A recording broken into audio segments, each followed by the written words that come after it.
Hello, everybody, and welcome back to Phoenix Wright Ace Attorney, A Justice for All. We're back to investigating. Gotta prove our client innocent, after all. March 22nd at 5:24 p.m. Wright & Co. Law Offices. Mystic Maya. Mystic Maya. There, Pearls. I can't take it anymore. But look, it'll be alright. Everything may still work out. The condition was that we had to get a not guilty verdict. And so far, the kidnapper has kept his word and hasn't hurt Maya. And he won't because Mr. On Guard hasn't been given a guilty sentence yet. Cheer up. We don't have time to stand around crying. We have to get going.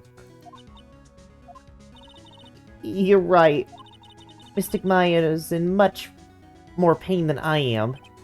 Yes, that's right. So... Hey, you guys. Glad I caught you, pal.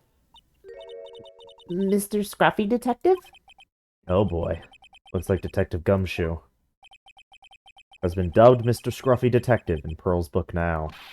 Yeah, it's just plain old Mr. Dick Gumshoe now, and I came to talk to you, pal. But we're kind of busy right now. So, what are you gonna do from now on? What do you mean, pal? Well, you've been fired, right? So, do you have a new job lined up yet? Oh, that! Well, what am I supposed to do now, pal? I don't have anything coming up at all until my next payday. What are you talking about? You don't have another payday. I guess that means I'm just gonna have to work here at your place, pal. Say what? You'll be searching for things that will prove Mr. On Guard innocent all day, right? Well, yeah. So yeah, I'm going to help you, pal. I've got lots of experience in investigating and watching over people's places. And I'm great at making really simple meals, pal. I'll take care of it all. Come on, Nick. Let's let Mr. Scruffy Detective take care of things. Okay. By the way, what's your best dish? Instant noodles, pal. Why am I surrounded by people who only eat cheap, unhealthy foods? And that was the first time I've ever seen Mr. Edgeworth act like that. Never thought he'd say something like that. He didn't care if Miss Andrews killed herself. He said that? That's horrible. But because of him doing that, we got the truth finally. The truth? Miss Andrews' last testimony. I wonder if that was the truth. I give you that there was nothing strange in her testimony itself. But I still think there is something fundamentally wrong with the whole thing. You mean about that thing, pal? Why would she want to... No, I mean, almost need to frame Mr. On Guard? I couldn't figure that out from anything she said all day. Then you're saying that testimony was a lie? Not a lie per se, it just feels like there's more here than meets the eye. Or that's what Edgeworth would like us to believe. That's such a dirty trick. Even that woman prosecutor was better than that. Francisco von Karma. Speaking of Miss von Karma, do you have any more information on her condition? Wasn't she shot this morning? Miss von Karma was shot today on the way to the trial by a pistol, pal. But she's gonna be fine, right? I mean, Edgeworth said she was in stable condition, but... Well, she was shot in the shoulder, so she's okay and still hanging in there. They should be done taking the bullet out, so she's probably resting at the hospital. Which one? What? Are you going to visit her, pal? No. Well, I was kind of thinking about it. Hey, you've actually got a heart, don't you? She looked like she was being tortured to death, not being able to get to the trial today. So maybe it'd be good for her if you went and let her whip you for a bit, pal. Let's go let her whip us, Mr. Nick. No, I'm definitely not going. Let's see. Name of the hospital. Oh yeah, the Hottie Clinic. Name sent a chill down my spine. Well, I guess it can't hurt to stop by and say hi.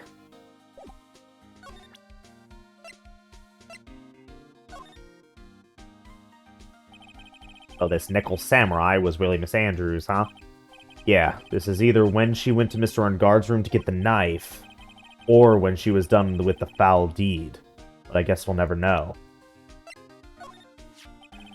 Who would have thought that this knife Mr. Ungard used to eat his dinner steak with? Go on.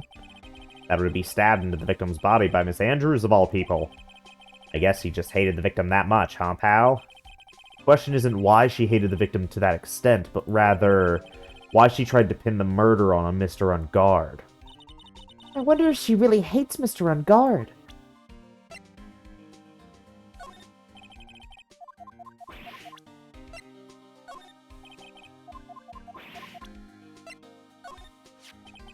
When I saw that button, I thought to myself, this is gonna prove Mr. Ungard's guilty! But it looks like there was a lot more to it than I thought, huh, pal? You're a pro. You should know better than to say something like that. Well, I'm not a cop anymore. Just a regular helper around the office now, so... I wonder if he misses working down at the precinct.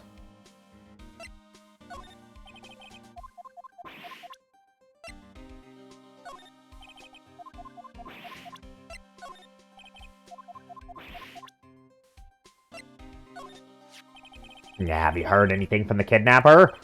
No, not yet. I'm sure once he hears what happened at the trial today, he'll call, pal. Remember, you can't provoke him when you get to talk to him.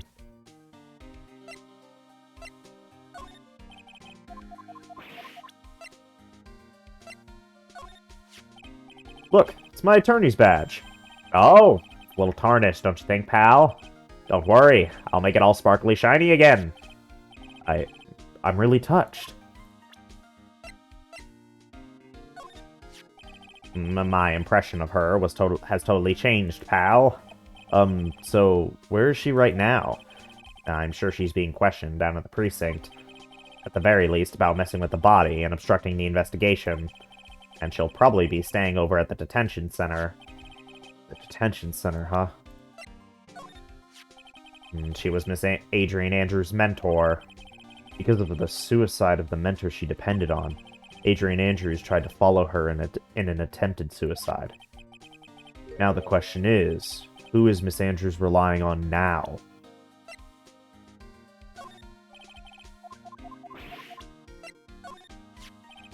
I can't believe it. My getting kidnapped all because of this guy. I mean, what kind of person is the real murderer anyway? Maybe they're a big fan of Mr. Ungard. The kidnapper's voice. He sounded like an old man to me. I'm not a real fan of action shows or anything, but I know who Juan Corrida and Madame Guard are. Juan Corrida, though, he was always desperately trying to be better than Madame Guard.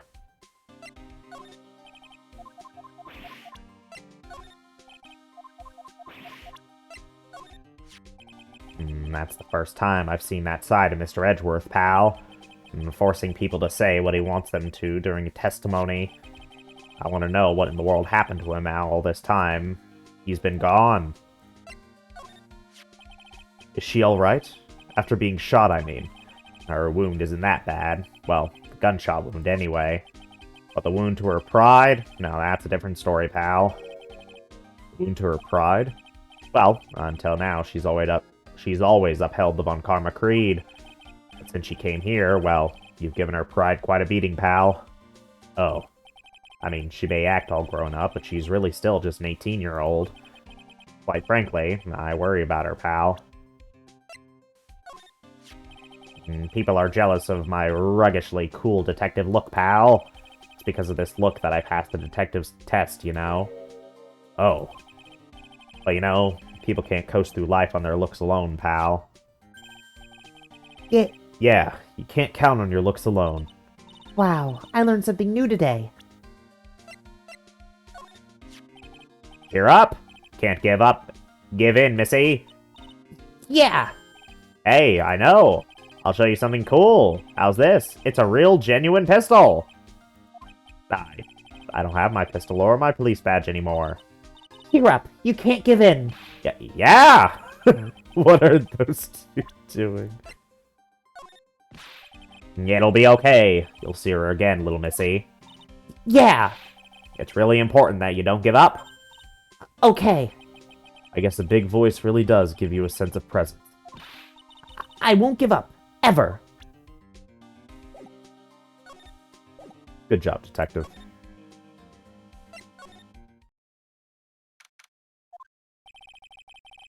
Never thought I'd ever come back to this place. Yes. Are you here to visit a patient? Hi. Wait a second. You're... Yes. I'm Dr. Huddy. Oh. Why are you still here? Yes. What is it? Can I help you? You can tell me. Yes. Director Huddy. Director Huddy. Edgeworth. Yes, I'm Director Huddy. Oh, you're the man for this morning, Yes. What is it? Director, Franziska. How is Franziska von Karma? You don't need to worry. Yes, she's in good hands. Because you see, I'm personally taking good care of her. Yes. Yes. And that surgery, it went well. You have my gratitude. Looks like Edgeworth doesn't know about this director and his secret. She looked so pitiful, absolutely terrified. Yes. But I understand, Yes. Her opponent was a gun after all. And when I snuck up on her real secret-like, she would scream really loud. Yes. I see. But she's really cute, too. When I do that, she'd whip me with her whip. Boy, did I cry like a baby. Yes. But I think I could get used to it.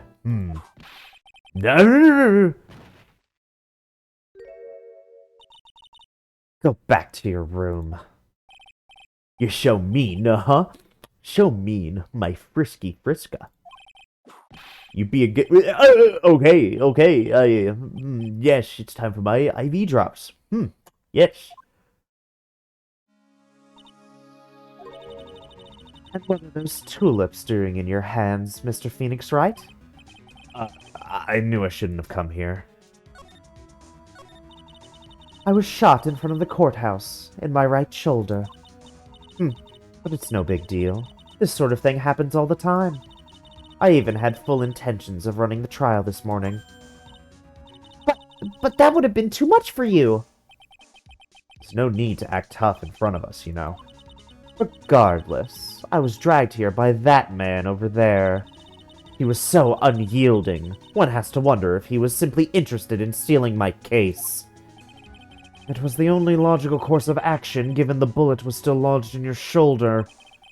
But by taking over the case, I found myself having to clean up after you and that irresponsible deal you made. I think I know what deal she's referring to. Miss Von Karma, you made a deal with Miss Andrews yesterday, didn't you? I don't know what you mean. In order to make sure you got your guilty verdict on Mr. On Guard, you told Miss Andrews not to testify in court today. I don't know what you're talking about. Do you have any proof that I made such a deal? You're denying it? It looks like you were lucky, Mr. Phoenix Wright. If I had been in court today, this trial would already be over. All while hiding Miss Andrews' own crime? That isn't my problem, whether she has tampered with the evidence or not. I have only one objective, to find On Guard guilty of murder. The end justifies the means, Mr. Phoenix Wright. The end justifies the means. Miss Von Karma, Adrian Andrews believed you when you said, if you don't tell the truth of what really happened, then On Guard will be found guilty. And what does that have to do with me? Because of that, she is now in danger of being found guilty herself. All because she believed in your words until the very end. That still has nothing to do with me. She's just a weak person, that's all. But you had to know she was. Ow! I think visiting hours here are about over. So if you'll excuse me. What's wrong? Why did she suddenly cut you off? Probably because she thinks I had the advantage in that argument. Edgeworth.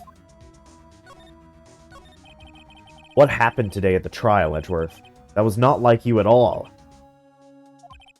I mean, I know you knew about Miss Andrews' condition. You could have made her testify as many times as you wanted, but to go that far... But she wouldn't testify about that until I said something. Listen, Wright, the courtroom is a garden of judgment. I am putting myself on the line when I stand in there. And that's why I made the witness do the same. It's only natural. By the way, Edgeworth, you were really angry in court today. That's rare for you. Witness! That card. Give it to me. Hurry! Do you have any idea what you have stupidly, yet inadvertently done? This. I can't believe you hid this from me all this time.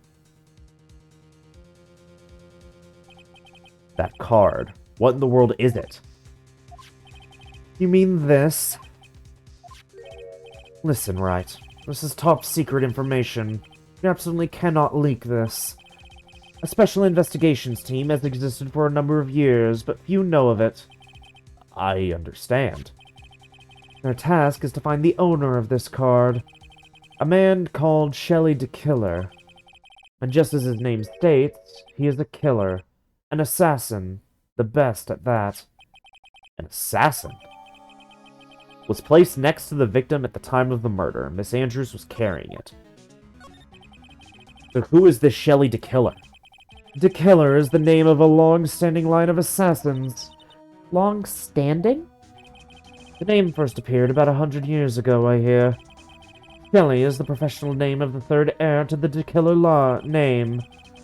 But because this professional name is Shelley, he leaves cards with a shell on them? He has a habit of making sure to leave a card by the body of his victims. Why would he do something like that? We think it is a part of his duty to his clients. His duty? If he leaves a card, then his clients can be assured it was he who killed the victim.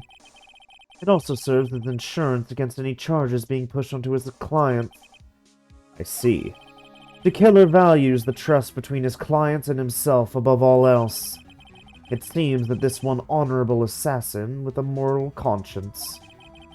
I guess that even honorable assassins can exist.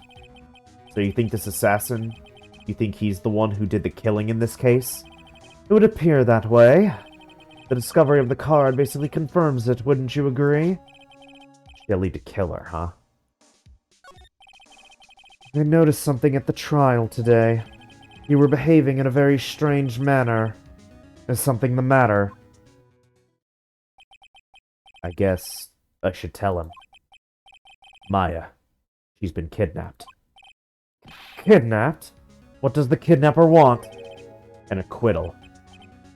I see. I had no idea. I will prepare a rescue team as soon as possible and resolve this by tomorrow. Really? Did you hear that, Mr. Nick? Mr. Edgeworth is going to... Stop trying to console me, Edgeworth. I don't need your pity. Mr. Nick? There's no way you can find her. We don't have even a single lead to go on. There's only one way to save her. I have to get an acquittal somehow. It's the only way. Right. Listen, you need to know something. Juan Corrido was killed by Shelley the Killer, and the client who ordered the job is Matt Ungard, your own client. Please, stop! I can't listen to you. I can't believe that. I see. Well, if you want to continue in your investigation, you will need this. What is it? The hotel right now is restricted to police personnel only, as we are looking for any clues that might lead us to Shelley the Killer. But if you take this with you to the hotel, I'm sure they will let you enter. Receipt from Edgeworth allows bearer to freely investigate the crime scene. In any case, I must attend to the preparation for Maya's rescue team. We'll meet again, if anything should happen. Now, if you'll excuse me.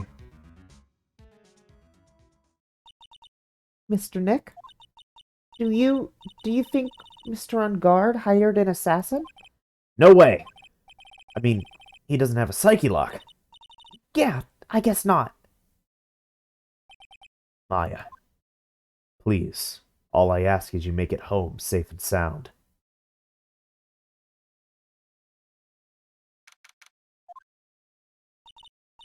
Heh, I guess even kidnappers can be a little clumsy. Clumsy enough to drop a card like this for me. And even though he said he was an assassin, I bet he's just making that up. Like how Nick does with everything in court. Anyway, let's try out that card trick with this card I just found. Sounds like I got the door open. Okay, time to go take a look around. What's this? Feels like there are a lot of glass bottles here. And these, they feel like barrels. I'll pass. Too bad I'm really hungry and not really thirsty. There's all sorts of things piled up here, but it's too dark to see.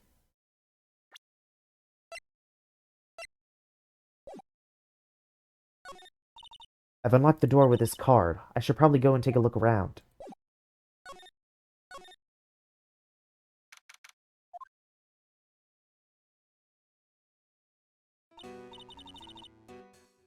What is this place? I've got a feeling I'm not in the hotel anymore. Are those videos over there? Well, I'll worry about that later. For now, I should be looking for clues.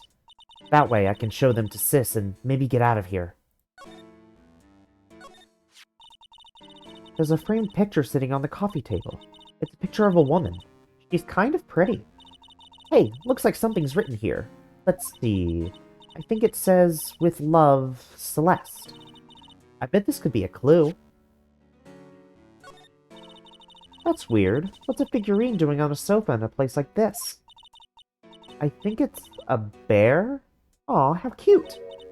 But it's got a lot of cuts and slits on it. I wonder if it's some kind of puzzle or something. It's so dark in here that I can barely see, but these kind of feel like videotapes. All of them. Just what kind of room is this? Wow, I've never seen a TV this big before. Now, where's the power button? Phooey, it's busted. I would so die a happy samurai fan if I ever got to see the Nickel Samurai on a TV like this. God, I can't believe I just made a joke about dying, all things considered. What is this thing? An antenna? I guess? And this is a VCR? There are a lot of electronic gadgets here. There's well, what's an antenna doing here? Oh, hey, it's a computer! I've never really used one before. I have no idea where the power switch on this thing is. Drat, there goes my plan to use this somehow to get out of here.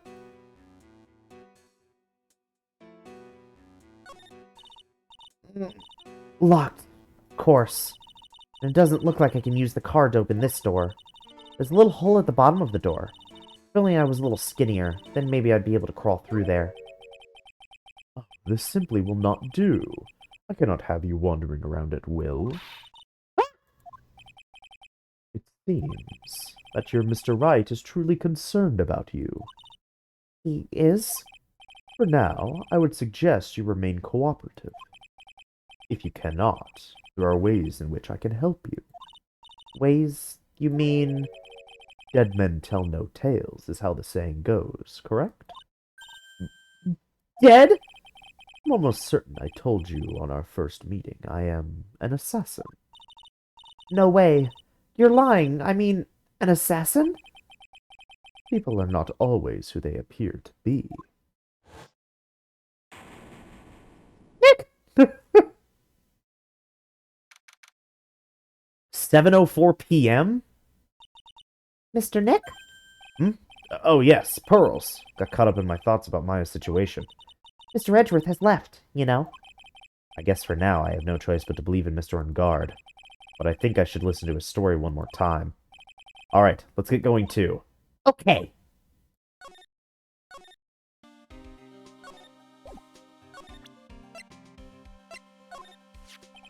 Oh yeah, do you know about this card? Card? Edgeworth, for some reason, went pale the instant he saw this card. Hey, I know what this is, pal. You do? No matter what way you look at it, I'd say it's a picture of a shell. That's it? Oh yeah, that's right. Mr. Edgeworth really likes those cooked snail things. What are they called again? Escargot or something like that? Or escargot? Mr. Nick! I think we just solved the mystery of why Mr. Edgeworth's face turned pale, right? As I suspected, Gumshoe has no clue.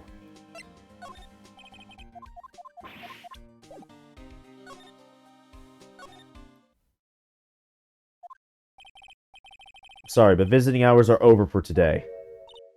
Aww. I have too many questions I need to ask. I'm sorry, but I'm Phoenix Wright, a lawyer for one of the... You're Mr. Wright, you say? Oh, yeah. There's a message here for you. A message? From Matt on guard. Here you are. What did he write? Is it something really important? I don't know. Well, let's see what it has to say. Mr. Lawyer Dude, I've got something really important to tell you. Why do I feel uneasy all of a sudden? Oh, Mr. Wright! So, actually, I have a favor to ask of you. I have this cat named Chew. I didn't put out a lot of food when I left the house, so he's probably pretty hungry. You think you could drop by my house and feed Chew for me, dude? My house is just a little ways down from the hotel, alright?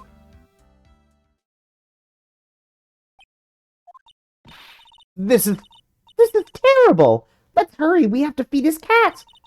I'm sure poor Shoe's stomach is growling by now. Yeah, I guess. Please feed my cat Chew. My house is just a little ways down from the hotel. Client's request is a request. Guess I should go check up on his cat.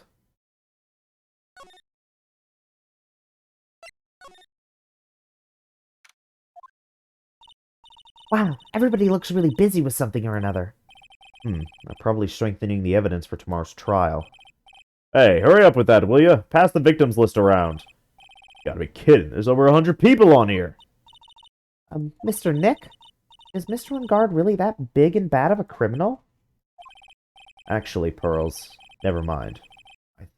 Sounds like they're working on a different case.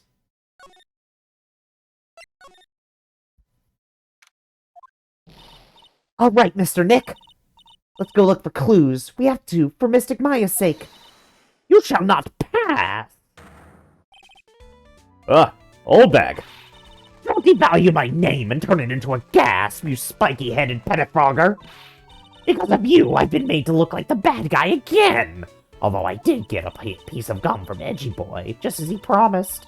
But something much more value. Edgy Poo's heart, it's all your fault. You awakened the wild beast inside this old bag. Oh my god. This old bag! Keep your hands off me! This helmet is airtight, so no air gets in and no air gets out. Then why do you keep putting it on? Don't think you can get me to move it with silly questions. You're gonna have to defeat me if you want to get by. I'm not hearing this.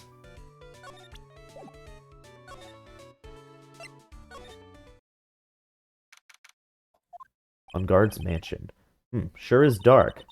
I'll go turn on a light.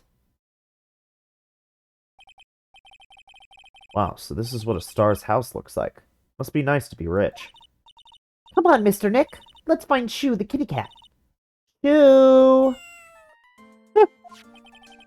So I guess this is Shoo. Oh, what a lovely cat! Hello, Shoo. Hehe. Cat seems to like pearls. Pardon me. May I help you with something, mister? Oh, we're lawyers. Actually, I'm Mr. Unguard's lawyer. The Master's? Then you must be Mr. Wright. Yes. Ah, the pleasure to meet you, your wonderful self. I am the family butler, John Doe. Nice to meet you.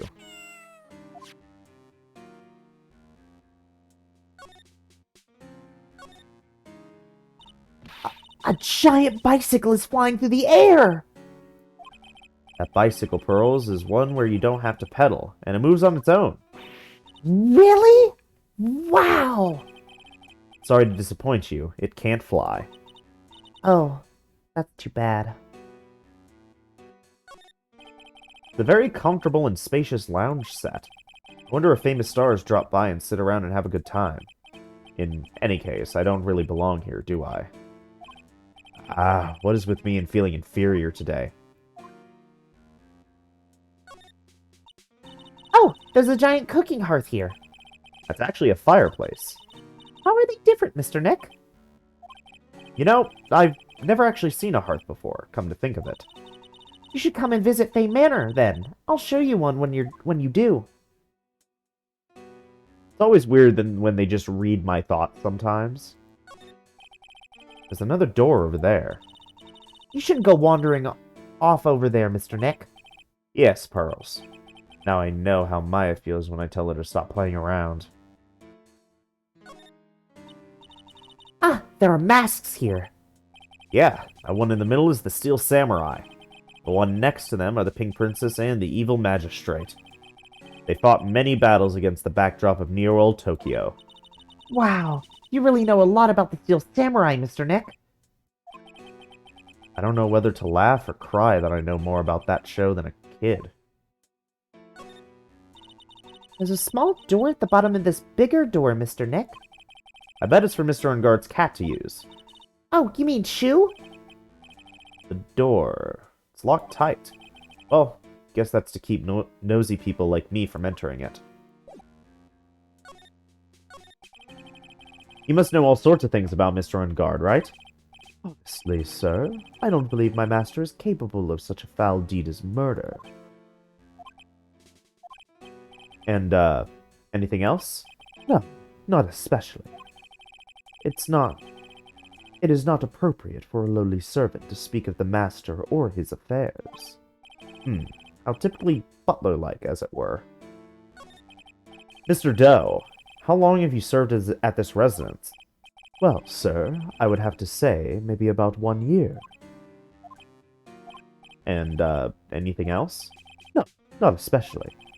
It is not appropriate for a lowly servant to speak of himself and his affairs. You know, I would have thought Mr. Ungard the type to have a maid over a butler. It's a very cute cat you've got there. It is my duty to take care of him. The master rather fancies Shu. And, anything else? No, not especially. It is not appropriate for a lowly servant to speak of the family cat. Well then, I guess I don't need this piece of scrap paper anymore. Matt's note crumbled into a ball and thrown away. Well, I'm afraid I must take my leave of you now. We should probably get going ourselves. So young and yet already so accomplished. A master of law. But there is also a lot to be proud of in being a butler, in charge of the house and all. Thank you for the compliment, sir. People are not always who they appear to be. Now, if you'll excuse me.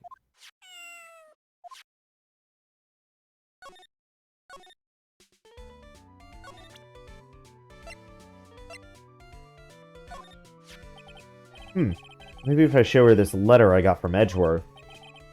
Miss Oldbag, if you would look at... What? You want me to look at this worthless piece of... Edgy poo? Is that her perfume? Pheromone d'amour, I smell? Let's see here. Would you please allow this unsophisticated young person to conduct his investigation? Yours truly, Miles Edgeworth. Yours truly? That man's good at flattery. Fine, but only because Edgypoo said so. You understand? I just thought of something I have to do. Remember, no messing around. You do anything bad and I won't let you off the hook. It looks like she has strong feelings for Mr. Edgeworth. That may be, but you know nothing's going to come of it. That's so mean, Mr. Nick. Feelings are meant to be told and shared. Ow. Every time we talk about love, I always end up with a handprint on my face somehow. So, anyway, let's continue our investigation. Okay. Ah! What? What now? One little thing before I forget. You can't go into Ungard's room today. Why? The police's main investigation team are going to be in there all day, you hear? I wonder if they're the team in charge of investigating to kill her. So don't go in there. Set one foot in there and you'll face the wrath of Wendy Oldbag.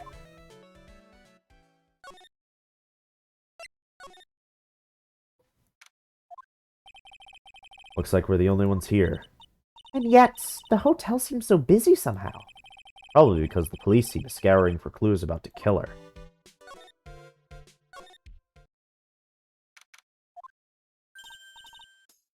Hey, city boy. Oh, Lotta, you're still here? Wrecking course. An investigative photographer eats her stars on her ability to snap up the scoop, yeah? And this hotel just has that aura of mystery. You know, like something's always about to happen. But, do you have a camera? Wreck given. A photographer's gotta have a camera out the ear like corn to be a real pro, you know? So I'm hanging around here. Speaking of cameras and feeding the mouth, do you have mine, you bread thief? Why can't you drop that thief thing already? I want to ask you about the night of the murder. What? You really gonna shell out the bucks for the info I got? Lotta, you were loitering in this hallway for the night of the murder, were you not? Well, kind of, but Brace yourself, Phoenix. Here it comes. I didn't exactly hang around here the entire time, you know? Followed a few stars around. Got a few autographs, shook a few hands, had a soda pop with a few of them too. Looks like she wasn't here the entire time that night. The security lady also wasn't in this hallway the whole time either. I guess this means there's no one who can tell us who came and went that night. So, about the note that was inside your camera case. Oh, that ditty I wrote. Yeah. Can I believe what you've written? You mean the stuff about Ungod shoving his manager lady onto Corda? Yeah. Ah, well, I reckon you best not be believing that. What? Look, I sort of wrote that on a whim, you know? Writing whatever came to mind. Whatever came to mind? Yeah, when you get down to it, it's just a lot of random bull-dooters. Hey, what's with y'all? Why are you staring at me like my grandpa used to? Hey, why do you look like you suddenly got older too? Or am I just shrinking here? My baby! My $1,600 baby! What's with that red-coated prosecutor anyhow? Guy told me it was evidence and refused to give it back to me. Well, that's kind of how it is. Hey, you're that red-coated's friend, right? Ain't you? So, put in a few good words for me and get me back my camera. You want me to do what? Listen, nag the guy real good for about 5 hours and I guarantee he'll give it back. Why don't you do your own dirty work? Well, I reckon it's time for me to get going. Tabloid photographer without a camera is just a tabloid, huh? Yeah, I guess so. Keep yourself together out there, you hear? I'm coming to see you in court tomorrow. Okay, I'll see you then. And you too there, little one. Keep up the good work, okay? Okay. Don't be picky about your food now. Okay. And make sure you do all your homework, you hear? Okay. And if you happen to find yourself a camera, make sure you bring it with you. Would you please just leave already?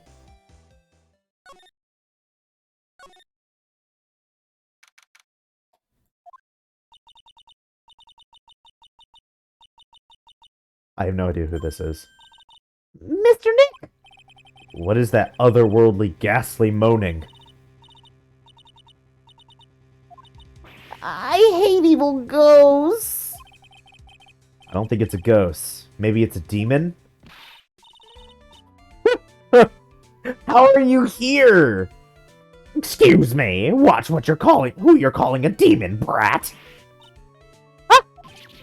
Zoinks! It's the alien! Who you calling an alien? Oh, it's just you, Miss Oldbag. What are you doing here? What is wrong with you youngins today? I came down here to pay my respect to poor Juan. You're disturbing me. Please talk to me about the night of the murder. Just one more time. I talked about it plenty at the trial. I was fooled, tricked, deceived by that fraud of a photographer and her note. She was loitering around here with the imbecile look on her face. With that imbecile look on her face? Okay, got it. Now hold on a second there, you little pipsqueak. If you're going to take notes, at least make me sound better than that. Oh, alright. Now I've seen everything. But you know, I was working that night too, doing my job, minding my own business. So it's not like I had time to waste standing around here the whole night. I was wondering if you could tell me a bit more about Mr. Corrida. He was the most popular star, you know, especially where it counts in my book. But I heard that he was lagging behind in the polls against Mr. Ungard.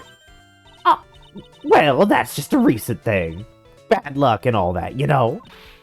But he was going to become an even bigger star than he used to be. Look, just look at this mountain of presents. It's a show of the mountain of feelings all his fans had for him. Yeah, the mountain is pretty big and certainly nothing to shake a stick at. Mr. Nick? What is it, Pearls? The presents, they're all bears, right? She's got a point. There isn't a single thing here that isn't a bear. All of Mr. Corrida's presents from his fans seem to be bears. No, that's because you can't think of one without thinking about bears. Bears? Why bears? You don't know. When my dear Juan was training, he fought barehanded with a bear. He refused to give in and let the bear win, but after the fight, they became friends. Wow, what a heartwarming story. Look, it's just like it's just like in those young people dramas. I can see those two tuckered out. Down by the river going, you sure can fight. You too, bub, you too. Did all that really happen? It's in his biography, bub. What a load of crock. So ever since then, fans have been giving him bears as presents. Yeah, nice. Bears. I'm Uncle Bear, and I say it's barely 8 o'clock. What is that infernal racket? It's one of the presents going off. Sounds like it's already 8 p.m. Way past your bedtime. Ugh, startled me. I thought I was going to die for a second. 8 p.m.? That's the time when the award ceremony ended that night, right? Remember? Time sure flies. Hard to believe it's been 2 days since the ceremony. The transceiver. Hello? Hello? This is not a phone. Maya! How is Maya? You haven't heard her, have you? It seems you were not able to fulfill your end of the bargain, Mr. Attorney. I have heard the news. So it would seem my present did you no good. No, Mystic Maya! Mystic Maya! One more day, please! All I ask is for one more day. I'll get a not guilty verdict for sure this time. Please! I suppose if I must. I need that acquittal more than anything else, after all. Please. Please let Maya say something. I want to hear she's alright. Alright. Then... a little...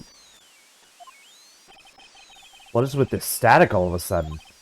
Hello? Hello? It seems... bad. Connect. Damn it. Did the transceiver just suddenly break? Excuse me. What happened? I don't know. All of a sudden it became nothing but static. Mystic Maya, Mystic Maya! Why did the transceiver suddenly break like that? I should probably have an electronics expert look at it. The sooner the better.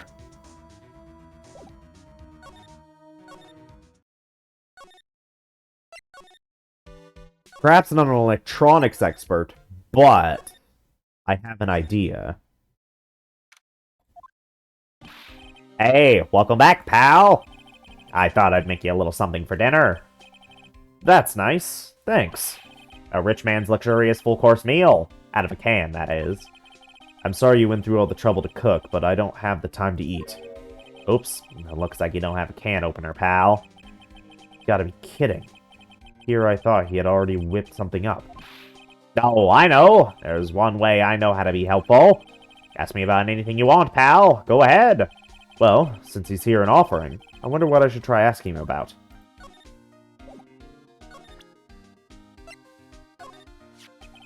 The transceiver? Oh, Mr. Nick! You should ask Mr. Scruffy Detective about that thing. Oh, what thing? Oh yeah, this thing just up and broke all of a sudden. It broke, pal? When I was talking to the kidnapper, it just suddenly broke into static. Look, it sounds like this. Sounded like this. I don't hear any static, pal. Huh? Maybe it fixed itself. That's strange. I'm sure it was making a loud static noise. Maybe... Maybe what? Maybe it was electromagnetic interference, pal. Electromagnetic interference. So what is electromagnetic interference? Yeah, it's something that happens when a radio wave gets mixed up with another signal, pal. Oh, when you put it that way. I don't understand what you're talking about. Like, for example, when a cell phone goes off next to a computer screen. The stuff on the screen gets kind of fuzzy and starts acting funny, right? Huh? Computer? It's like when you use the dryer next to the TV and the screen starts looking weird. Oh, yes! The TV does do that! Oh, so that's what you're talking about! He seems amazingly happy to be at being able to understand this. So the room you were in when that interference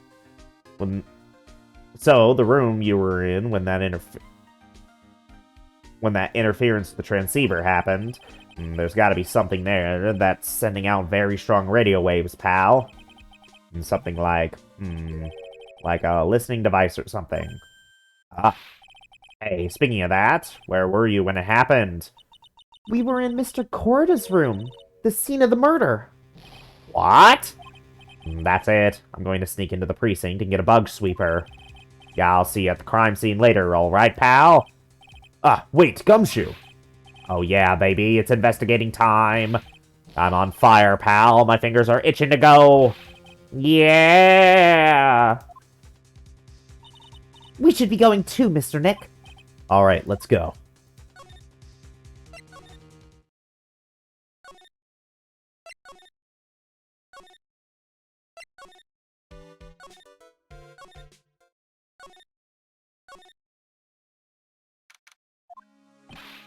Hey, you're finally here, pal. Sorry to keep you waiting. You have the, bug sweeper? Well, you see, I got busted trying to sneak in, pal, and suddenly I'm staring at the precinct doors. From the outside, I mean, so, yeah, I couldn't get one of the police bug sweepers. What do you mean you couldn't get one? We need that item! Hey, calm down, pal. Didn't say I didn't get one, just not the police's. Wow, so this is a bug sweeper? It looks a little broken. Hey, this was when I was This was made when I was in elementary school, pal. Oh, by who? Me, of course. Seeing this sure brings back memories. Hey, don't look down on me, pal. Sure looks a little beat up, but I put my heart and soul into building this puppy here. Your heart and soul? It'll work. Trust me, pal. It'll do the job. But you can't set the sensitivity. So it's going to beep at anything that gives off electromagnetic waves. But isn't it better that way? Well, anyway, since I brought it all the way here, might as well give it a whirl, right, pal? Getting that sinking feeling again. Okay, now I'll tell you how to use this baby. As a listening device or some other sort of bug hidden in this room, pal. So we're gonna find it, right? Right. Now, first, let's turn the sweeper on. Next, move the sweeper around to give the room a real thorough look-see, pal. The sweeper will let you know how strong of a signal it's picking up, so keep an eye on it, okay? Once you find something that's giving off a lot of radio waves, press to lock onto it. Got a lot of things here. There's a lot of things here that's going to give off radio waves. Let's take a good look at anything and everything that seems suspicious, okay, pal? Alright, gonna go stand outside and keep an eye out. Give me a yell if you find the bug. Got it, pal?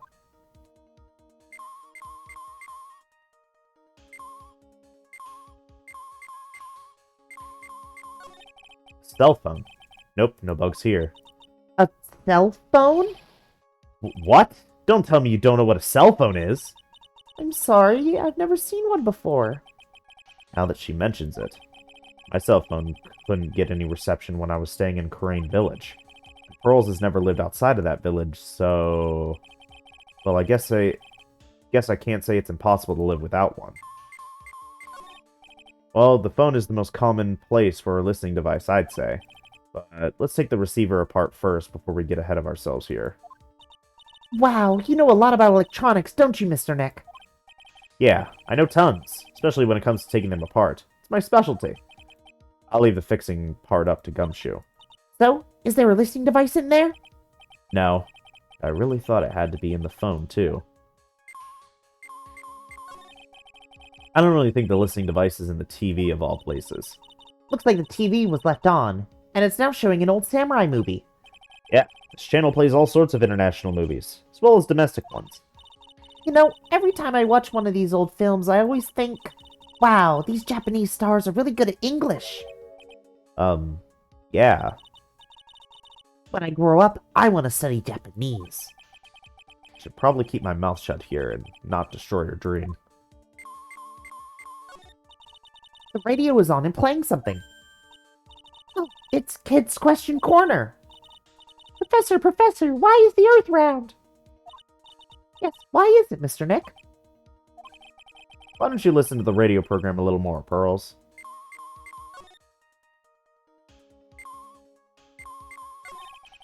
There's no listening device in this notebook computer, huh? What's a notebook computer? Do you know what a notebook is? Yeah, it's a small book with paper that you write on. So? Well, that thing is like a notebook in a way. It's basically a small laptop. Mr. Nick? What's a laptop? TV remote control. Doesn't look like it's the listening device in here. So I was thinking, I wonder if a TV remote works on other things like... Could I make you change your expressions like TV channels? Zap! Hey! But if I could... Oh, the people I would give the old mute button to. Well, I don't think it's going to work on me. Why don't we try it on Maya tomorrow, okay? Okay. Here we have a dryer. Nothing unusual here, I think. A dryer? Oh! If you use it next to a TV, it'll make the screen look all weird, right? Yeah. And when that happens, it's called electromagnetic interference, right? Hey, good memory, Pearls. I will never forget it for the rest of my life. Wow, there's a really delicious loaf of bread in here. Looks like it's been on keep warm all this time since the murder. Well, Mr. Scruffy Detectives always says gotta keep the trail and the crime scene warm. I think the keep warm in that case is a little more metaphorical. Well, it certainly looks like an alarm clock. What's wrong? Why do you look troubled? I just can't imagine the listening device being inside this alarm clock. It just, sort of reminds me of something that happened a long time ago. Oh, Well, anyway, looks like the listening device isn't in here. oh, the water in this hot water pot has run out. I'll go get more water for it. Okay, sounds good. Looks like she's forgotten all about looking for the listening device. What's this? It sort of looks like a hot water pot, but... Oh, well, it's kind of like a hot water pot, I guess. But instead of hot water, coffee comes out. Really? This pot can do that? Is there a pot that orange juice comes out of? I don't think there's anything like that, Pearls. Sorry. This is a refrigerator, right? I really don't think the listening device is in something like this. Because it's filled with nothing but healthy vegetable juices, right? Yeah, sure. What does that have to do with the listening devices? This is just a giant stuffed teddy bear, right? It's the biggest one I've ever seen. Hey, so did you guys find it yet? The listening device, I mean. No, not yet, but this bear's eye is... Let's see. Perfectly normal stuffed bear with some really strong radio waves. Sounds like you found the device to me, pal. Let's dig this big fella's eye out and see what we've got. No, you can't! Such a violent act! Oh!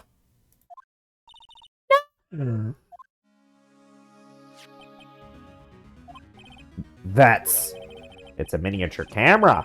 And it looks like there's more. There's a transmitter and a timer. A what-emitter? A transmitter, pal. Oh, is that more of that high-tech stuff? So this tiny thing is a camera? Yep. It's a pinhole CCD camera, pal. It's small, high-grade video camera, mostly used in security systems. So it's a video camera. It runs on a battery, which comes with it in a set. But there's no videotape in this camera. This is only the camera part here, pal. The tape recorder with the tape inside of it is somewhere else. Somewhere else? The footage is charged into radio waves and then sent to that recorder. So, it's sort of like a TV broadcast, isn't it? Hey, you're right! Set to record the victim's room from 8 p.m. for 1 hour. Was running at time of murder. So, what is a transmitter? It's a device that sends the footage the camera took to a specific destination. It's like a video version of a listening device, pal. Looks like it's attached to a small clock-like thing. Oh, that's a timer, pal. You could set it to turn the camera on and record at a certain time with it. You can set it for a certain time? Yep. Let's see. This looks like it was set to start at 8 p.m. and go for 1 hour. 8 p.m.? That was the time the awards ceremony ended. And there's no date set, so it's been recording every night, I guess. Mr. Detective, how long has this bear been here? Pretty sure it's been here since the night of the murder. Then maybe... Maybe this camera caught the murder on tape. What? And if you think about the angle the bear is at, it's bound to have been a clear shot of the whole crime, pal.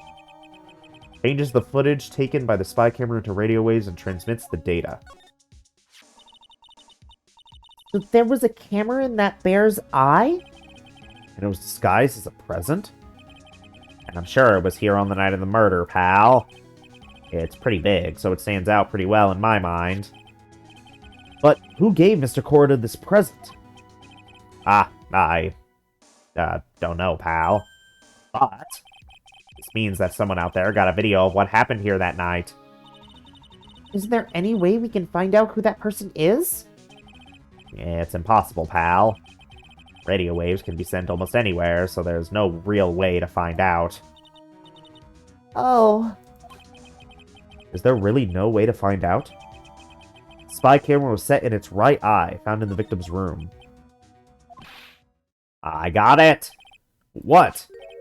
Hey, pal, let me borrow that mini camera for a bit. What are you going to do?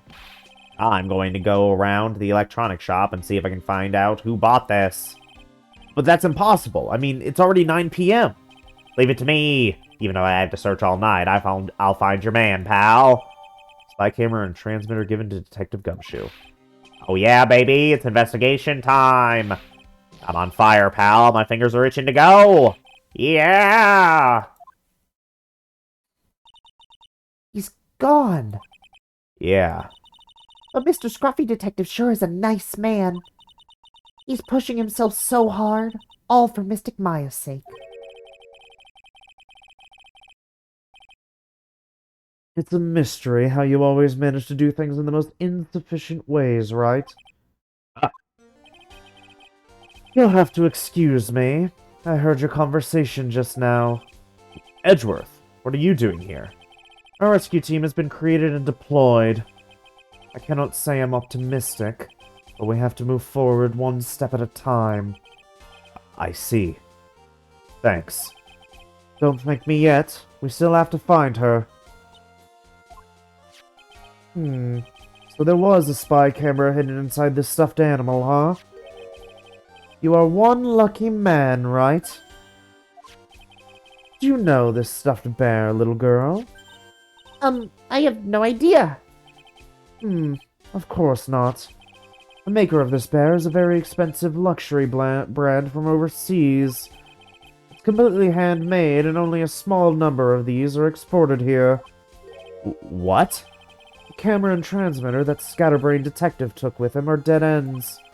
Things like those can be bought anywhere. However, this bear is different. By tracking how it got into this country, the bear can tell us who the buyer is. Can you really do that?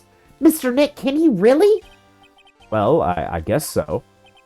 It's 9 p.m. Think I could still make it in time. I'll be taking this for now. I'm sure you have other things you'll have to do. Stuffed bear snatched up by Edgeworth. See you soon, Wright? Wait! What? Why are you doing this? I have no interest in explaining myself to someone who cannot comprehend.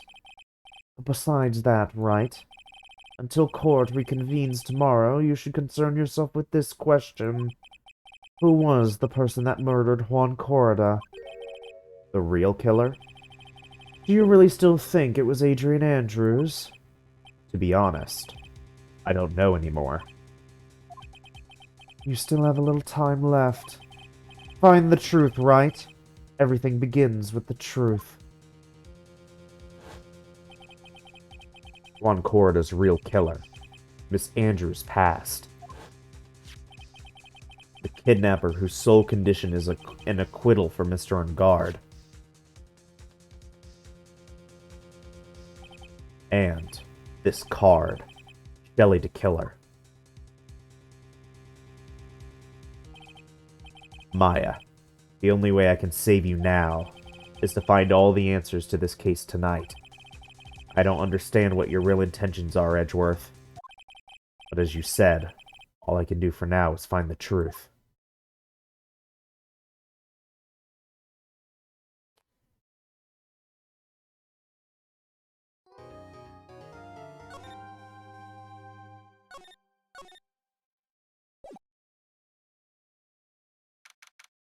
"9:14 p.m.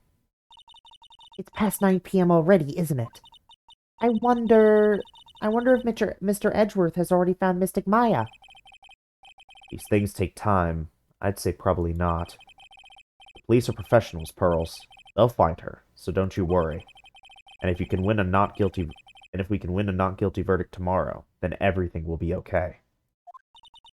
You're right. So the real person who killed Mr. Corrida was... That assassin, Mr. Shelley DeKellar, right? The card Miss Andrews found at the crime scene seems to be proof of that. But if that's the case, then a new question comes to mind. Who was the one that hired the killer to begin with? Who is his client? You mean, who asked for the murder? That person didn't want to dirty their own hands in blood. Or whoever this client is, they're still a killer. Who could have hired the assassin? Do you think it was Miss Andrews? I wonder. But if she was the client, then why go through the effort to stab the knife into the corpse herself? But if Miss Andrews wasn't the client, then no, can't be. Matt on Guard himself? If Mr. Ungard really did hire the assassin, And he is not innocent at all. Far from it, he would be guilty of the crime. but it can't be Mr. Ungard, right? I mean, when we first talked with him, Mr. On Guard, I'd like to ask you one more question. Did you kill Mr. Juan Corrida? Alright, just so we're clear, dude.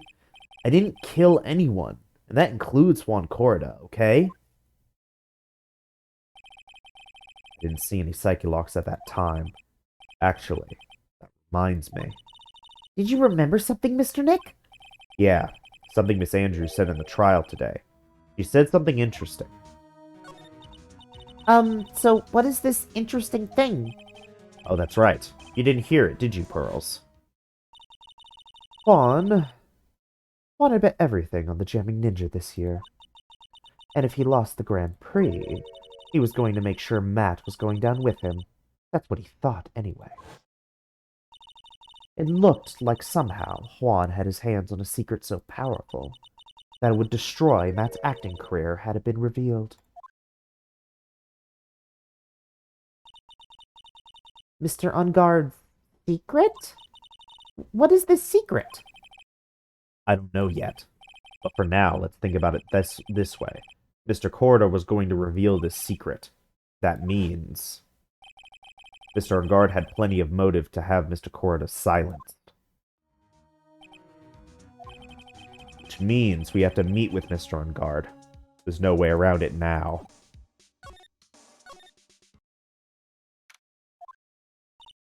Wow, it's really getting late, isn't it, Mr. Nick? Yeah, it's past 9 p.m. already. But we still have some things to prepare for tomorrow's trial. It's still the matter of this secret Mr. Corda held about Mr. Ungard. Miss Andrews' real intentions. These are two things I must know tonight. But aren't visiting hours over at the detention center? I'm sure we'll think of something, Pearls. Don't worry. Don't you worry.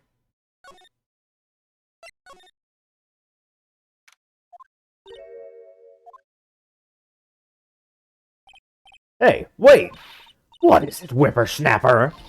All I know is nothing that has anything to do with you is ever good. Like just now, I was handed this strange device for who knows what reason. And I was told to use it to search the whole hotel. That's the bug sweeper, isn't it? The one Gumshoe made? I don't know, and frankly, I don't care. But the request came from Edgy Poo, so... Edgeworth. And he said... If you feel angry, direct your anger at that unsophisticated lawyer. So I'm going to feel free to direct all my anger towards you. Gee, thanks a bundle, Edgeworth. What a pal you are. This is absolutely top secret, so you had better keep it to yourselves. I heard they found a spy camera hidden in one of the presents. Very interesting. I'm sure it was. You know. It was to catch poor Juan in the middle of a scandalous meeting. Scandalous? What's that? It means, well, you know, that gossip that's been going around about my dear Juan. Oh, you mean that thing about Miss Andrews? But I'm sure she must have had some reason for getting close to Mr. Corda. I'll let you in on another secret, young'un. I know who planted that spy camera. It was that obnoxious, puffy-haired photographer girl. The nerve of some people. Spying on people by herself, as if I wouldn't want to see it for myself, too. Wow, the alien actually admitted her true intentions for a change. I don't know what you're thinking exactly, but I can bet that it's nothing good. But I didn't say anything. So you want to know about Juan and that manager, right? Actually, as I hear it, there was something of a refreshing pair, those two. Oh? I tell you, Juan really welcomed that manager with open arms, I heard. That manager? Who are you talking about? You don't know. That manager woman Juan had. It's a shame she killed herself, though. Oh, you're talking about Miss Celeste Impax. Miss Andrews' mentor, right? Yes, that one. That Celeste girl. She was supposed to get married, you know. Married? You mean to Mr. Corda? Ah, really? You young kids today don't know anything, do you? That girl Celeste killed herself 3 days after their marriage announcement. 3 days after their marriage announcement? What in the... Why would Miss Impax want to kill herself? She was going to get married. Well, that's because she was thrown away, you see, by Juan. What?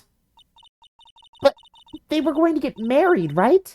They promised each other, right? They held a grand announcement session, but 3 days later, Juan suddenly canceled their marriage. Is that true? It was in the weekly magazines. But why? Why would he do that? That was not in the magazines, unfortunately. I see. That night after Juan called off the wedding, that manager, Celeste, killed herself. How terrible. I wonder what happened between those two.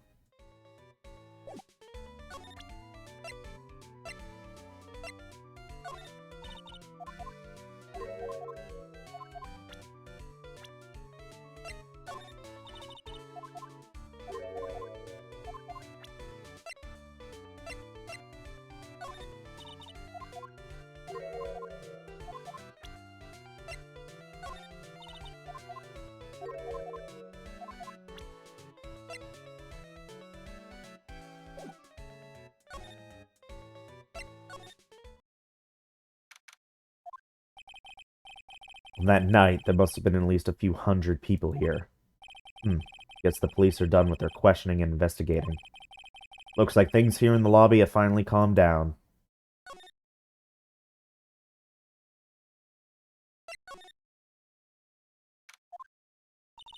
Feels sort of tense in here, doesn't it, Mr. Nick? Yeah, it does. Wonder if something happened. You're Mr. On-God's lawyer, right? Yes, sir. Well, we finally found just the person we've been looking for. A real decisive witness. A decisive witness? You mean for the on-guard case? We're taking the witness's statement right now. Gotta hand it to Mr. Edgeworth. What's Edgeworth up to now? Who is this witness? I think you know this person quite well, Mr. Lawyer. Mr. Nick?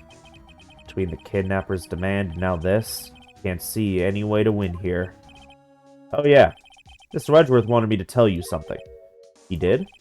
Even though visiting hours are long over at the detention center, he wanted me to grant you special permission. So there you go. What? I've already called them so they know. Go on, go talk to your heart's content. Thank you very much. This is such good news, Mr. Nick. Go talk to your heart's content. Sounds like the police are pretty sure they have tomorrow's trial in the bag.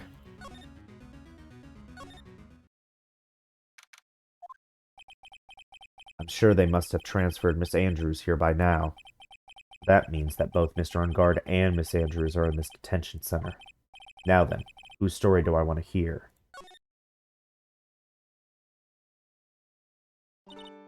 Oh, it's you.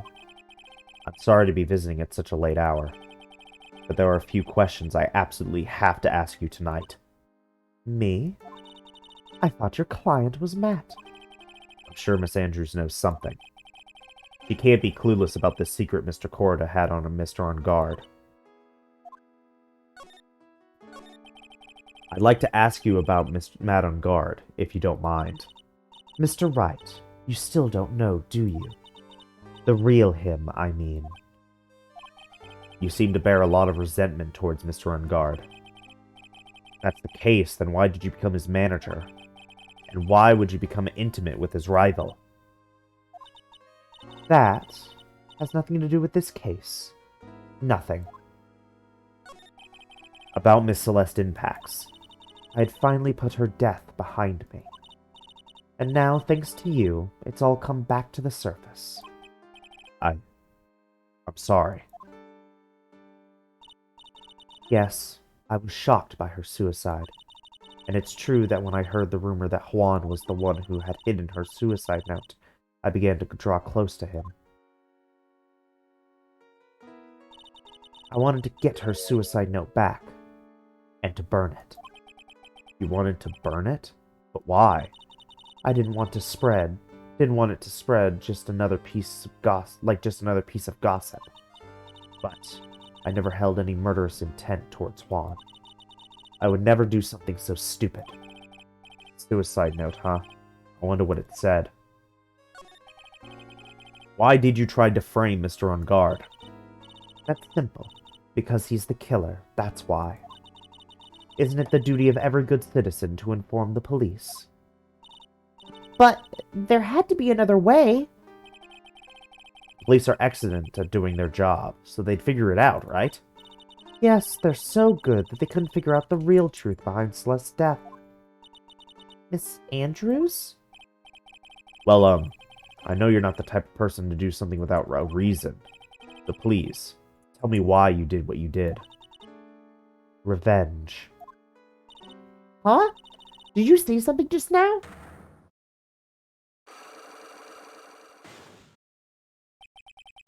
Psyche lock, huh? Don't you understand yet? You're not my lawyer. To be honest, you're more like my enemy.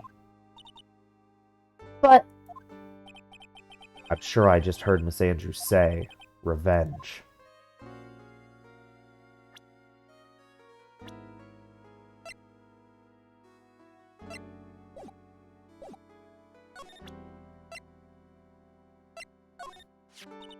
It was near Juan's dead body. I noticed it when I went to fill the glass. And then when I realized that Juan was dead, I completely panicked. That's when I must have unconsciously picked this card up and put it into my pocket. As for why, I simply don't know.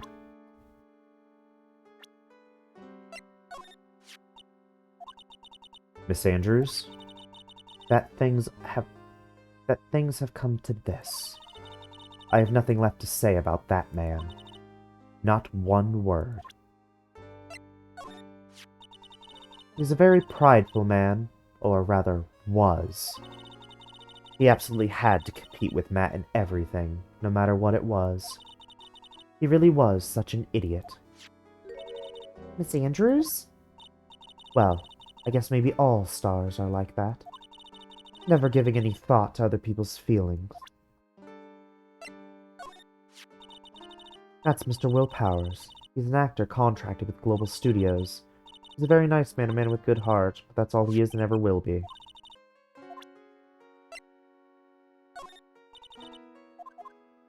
Hate talking about myself.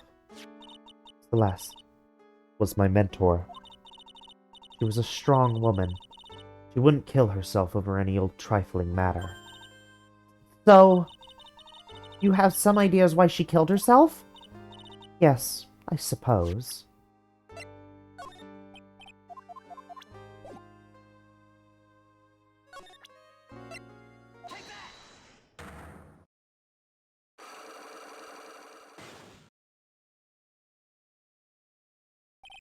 Why frame him? Can you please tell me why you framed Mr. Ungard for the murder? I've already told you countless times. It's because I thought Matt was the killer. No, that's not it. I know you have a personal reason to dislike Mr. Ungard. Miss Andrews, you may think I didn't hear it, but I know you said something earlier. You said revenge. So you are saying I was taking my revenge out on Matt, and that's why? What an absurd idea. I don't have anything I want to take revenge for. Miss Andrews, a woman who lives by being independent on other people. There is something or someone in her past that would make her take revenge.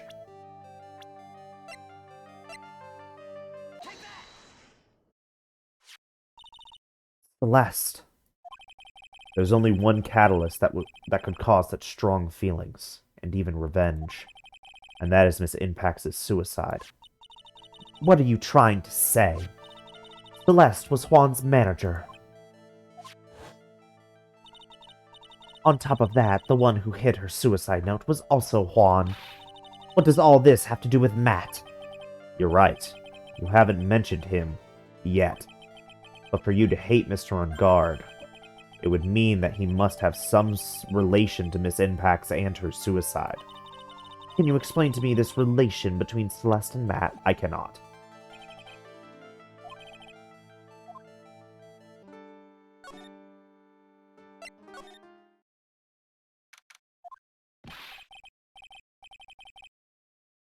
Oh, Mr. Wright, you have to help me. Uh-oh. Oh, Mr. Wright, you have to help me.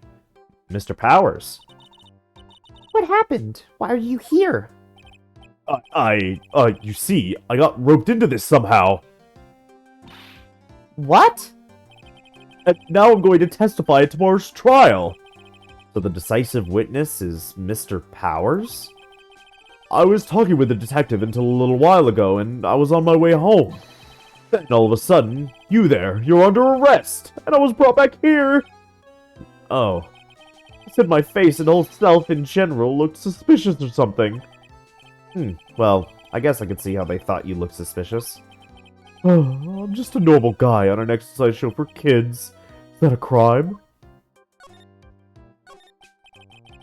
So about this testimony you're giving, what are you going to talk about? I really don't know yet. But it sounds like I saw something pretty important from what they tell me. You saw something important? What was it? Well, the detective told me not to talk about it. You can't tell anyone, especially not that lawyer, he said. No. Who do you think is that lawyer the detective was talking about? I'm going to take a wild guess and say it was me. Yeah, you got it. Mr. Nick! Mystic Maya and myself are your only two allies in this whole world. But it's alright. Ouch. I don't really have a lot of friends, do I? No. It's going to do a lot of damage to Matt, you know. Because he's got that refreshing like a spring breeze image going. But what is he really like? Well, let's see. Matt's always been kind of a player with women. He would never really turn a pretty face away, if you know what I mean. He'd always say it's just a game to justify himself. What? How horrible! That's unforgivable! Ow! Sorry, didn't mean to offend you. But you know, he said once that there's only one person in the world who won't swoon over me. One person who wouldn't swoon over him? His manager, you know. Miss Adrian Andrews. Why is Mr. Powers suddenly looking kind of energetic? Oh, you see, I'm actually a sucker for gossip. I mean, celebrities in their world have this dazzling sort of image, right? A dazzling sort of image? But aren't you part of that dazzle, Mr. Powers? No, I'm more of a hairy, sweaty, smelly, brutish kind of guy, you see. But it's okay, really. I get to hear plenty of gossip about a lot of other stars around me as things happen. Well, that's true. Oh, hey, so did you hear about this yet? About Miss Andrews' mentor and her suicide? You mean Miss Impax? We heard something about how her wedding was canceled. Yeah, that's what I'm talking about. I thought about it a little the other day, about that mysterious death. Hey, Mr. Wright, why don't you ask me about that? Go on, go ahead. Mr. Powers is so charged up, his skin is practically glowing with electricity. Hey, so, have you heard of this? Celeste left a suicide note. And they say that Juan went and hid it. We heard about that in court today. There wasn't any actual proof that she had left a note. Well, this is what I think. I think that something bad was written on that note. Something bad for Juan, that is. Something bad for Mr. Corida? Why do you figure so? Well, before she died, Celeste talked with a few of her friends. And she said, looks like I got caught up with a truly insidious man. A truly insidious man? Did she mean Mr. Corida by that? Well, there's no one else that fits the bill, right? And that would be reason enough for him to hide the suicide note. I see. Well, that's some good info. Thank you. You're welcome. Mr. Wingard and Miss Andrews. They're both at detention center right now. There's still things I don't understand or know about, I'm sure. I have to get the two of them to tell me everything.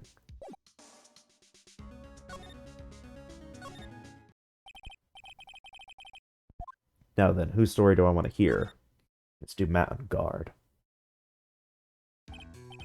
Dude, it's Mr. Wright! I hope you can get me off the hook tomorrow. I'm counting on you. I hope so too. Edgeworth just dropped a bombshell on me by saying that Juan Corda was killed by an assassin, and that the assassin's client is this man, Matt on guard. What's wrong?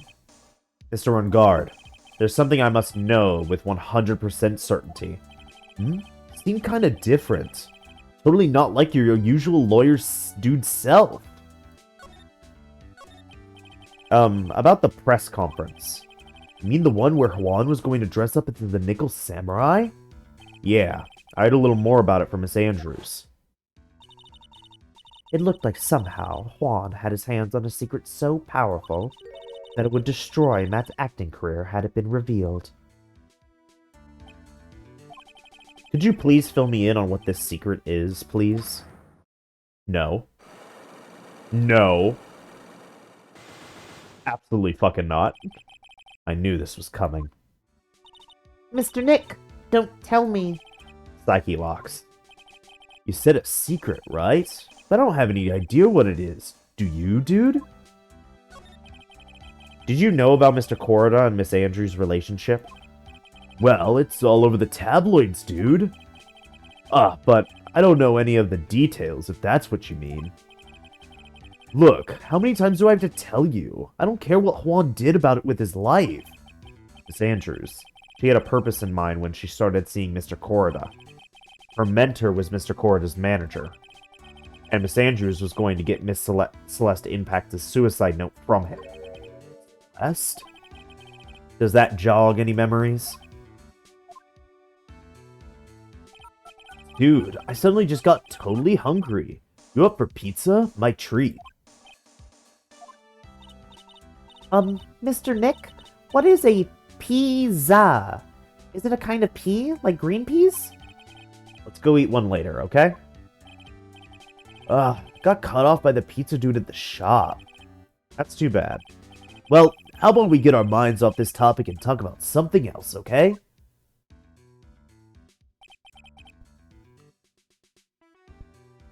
Mr. Ungard. Are you connected to Miss Impact's suicide in some way?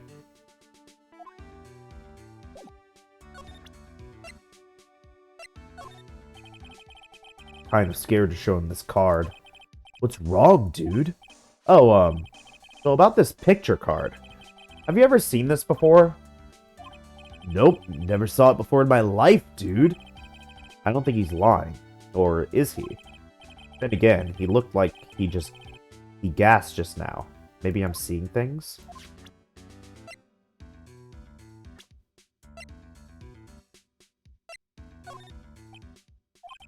Mr. Ungard? Dude, I know I asked you to be my lawyer and all, but I don't think I have to tell you anything and everything.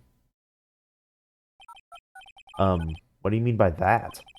Just means I don't have to tell you anything and everything, dude.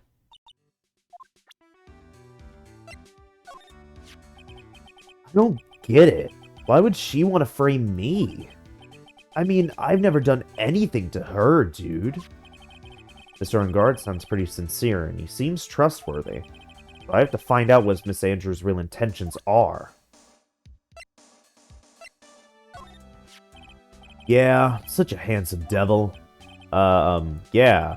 And I'm way good at sports. Karate, blah, blah, blah. It's no wonder.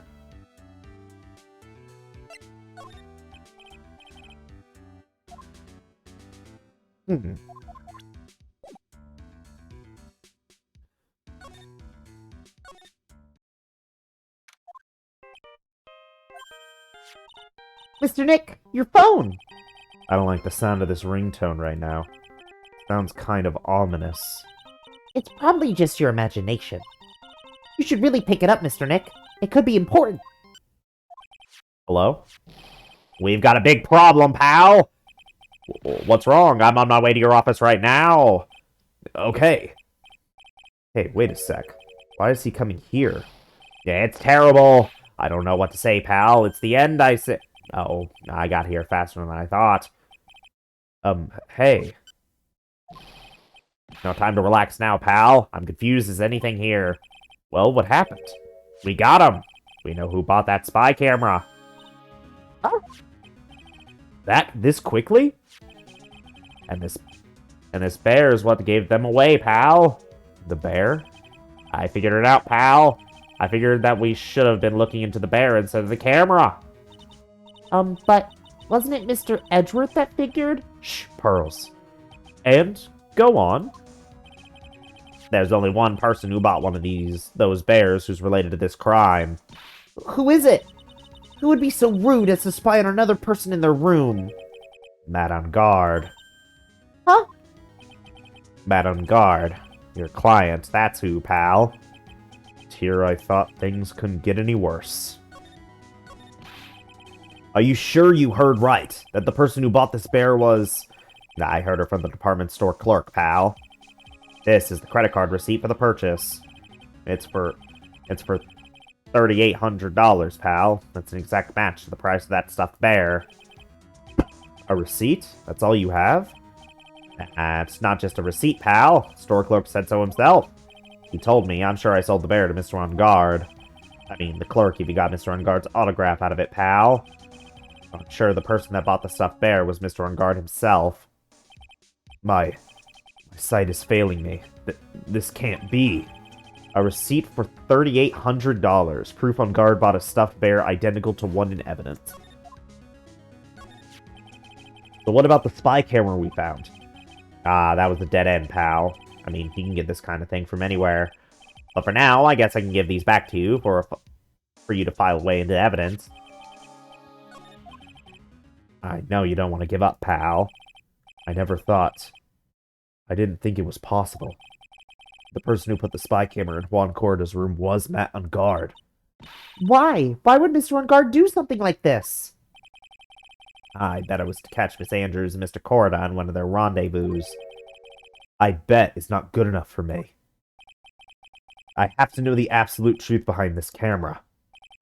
Are you going to see him, Mr. On Guard, I mean? Yes. I'm scared, Mr. Nick. I wonder what we will find out next. I'm scared myself, but I have to put on a good face for Pearls. Matt on Guard, what in the world have you done?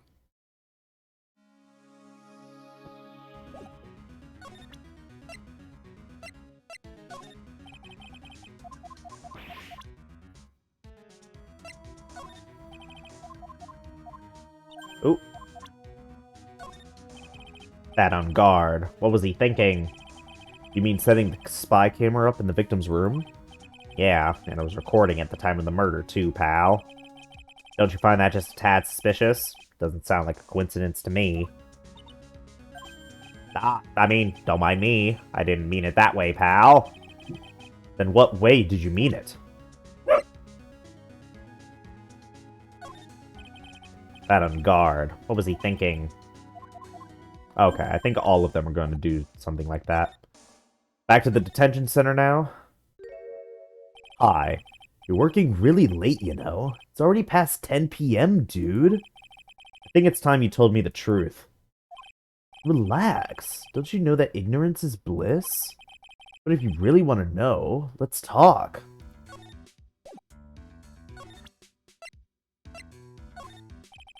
Could you please take a look at this? No, it may not seem important to you, but it's not important that I'd rather be in bed.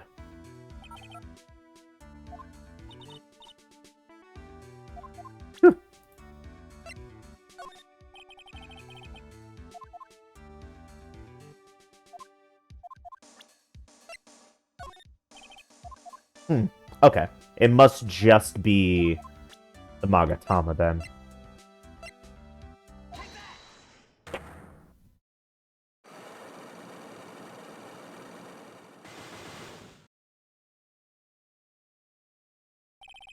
Matt's secret. Now, let's hear what this secret of yours is. What if Mr. Corda had been successful in his plan? What would he have disclosed? I told you before, dude. I don't know. I don't know anything about Juan, okay? Look, Mr. Wright. I can keep on singing until I'm blue in the face, but I totally didn't pay Juan any attention the whole time that night. I mean, come on. I was in the middle of a nap. Don't lie to me. Huh? I know you paid close attention to Mr. Corda, especially that night.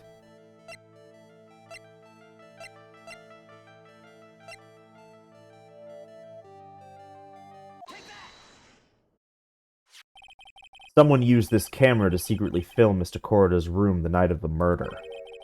Secretly film? What? And this sent the images the camera took with this transmitter. Wow. But, dude, where was this camera you're talking about hiding? The spy camera was inside this bear's eye. A bear that was supposed to be a present from a fan. Huh. I guess Juan had a few of those kinds of fans too, huh, dude? Actually, I wouldn't say this bear was a present from a fan. You sure, dude? Who else could it be from? The person who gave this bear to Mr. Corda was... Mr. Ungard.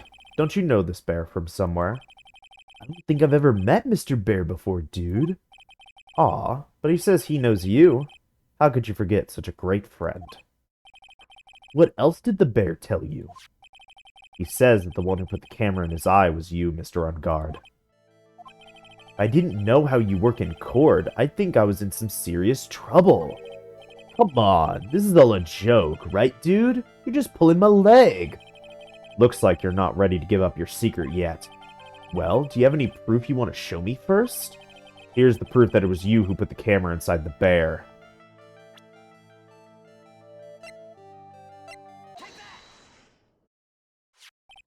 I have here 1 credit card receipt, Mr. Ungard.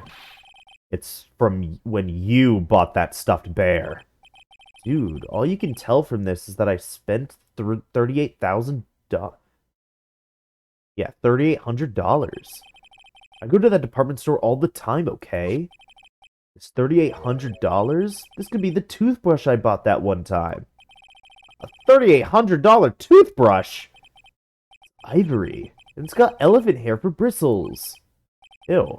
Elephant hair. Is this what rich people use nowadays? Anyway, the store clearly remembers you and your purchase. After all, you even gave him an autograph, did you not? Dude, you should have said that earlier. So, can I ask you one thing? Yes? You're my lawyer, right, dude? So, if you are, then why are you looking into stuff like that? Because if I don't know the truth, I can't help you. Sounds more like stupid lawyer talk to me. Hey, let's stop talking about this, okay? No, not yet. I haven't asked why you set the camera up yet. And what your secret is. Of course, it would be strictly confidential. So, what are you gonna do now? I'm going to find out what I want to know, because I must. The reason you hid this camera in Mr. Corda's room and filled it in secret is...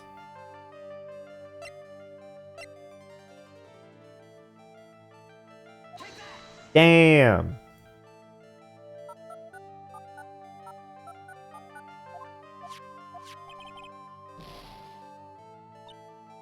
Mr. Nick, if you push yourself any more, your soul will shatter. Please calm down, collect your thoughts, and try again. You made too many mistakes.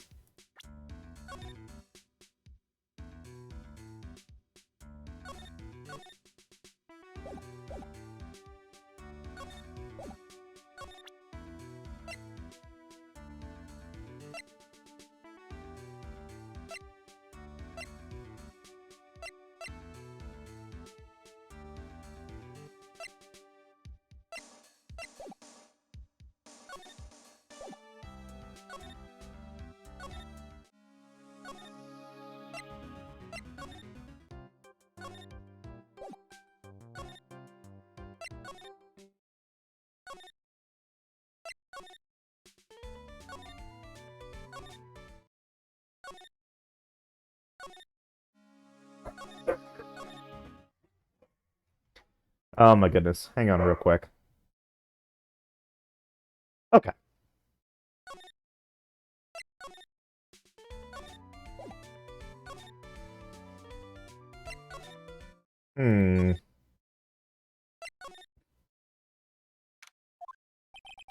Looks like no one's around. What happened to that person with the stuffed teddy face? Oh, she must mean that butler with the stitches in his face. Shoo! Oh, there you are! I guess you're still awake, huh, Shoo? Haha! Come on, let's play!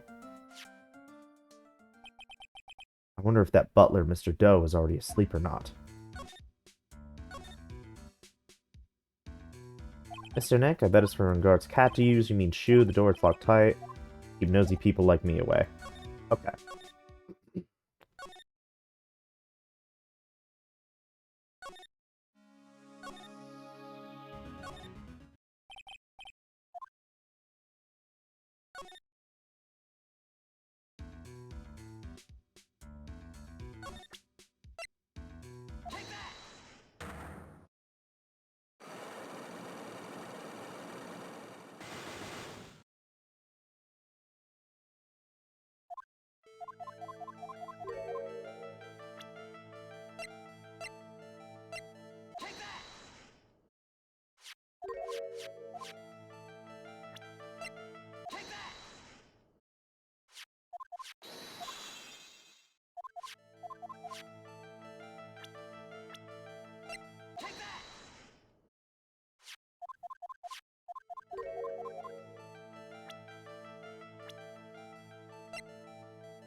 The reason you hid this in Mr. Corder's room and filmed it in secret is...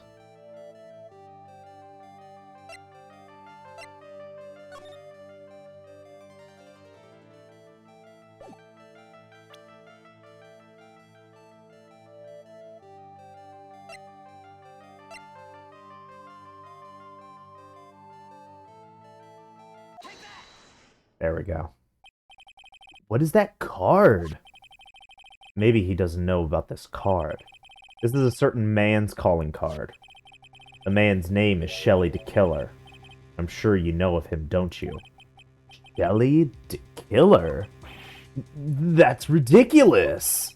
Why would I know some shady scumbag like him? If you really don't know him, then why are you acting so jumpy all of a sudden? This is it. I'm finally starting to get to the truth. I can't afford to make any more mistakes now.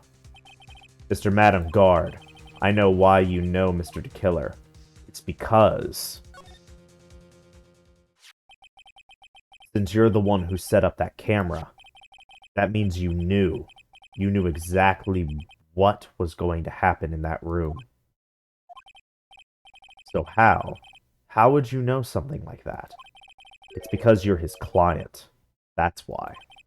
You hired Shelly the Killer to assassinate Mr. Juan Corda. The real mastermind behind this whole murder is... you, Madam Guard.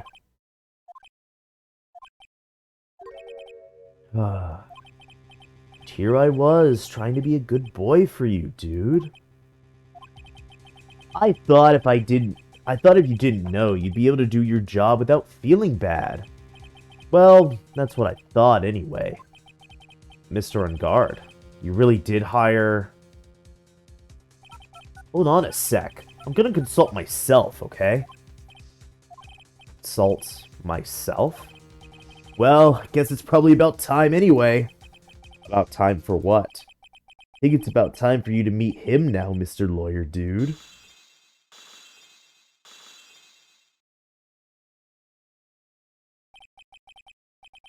How do you do, Mr. Lawyer?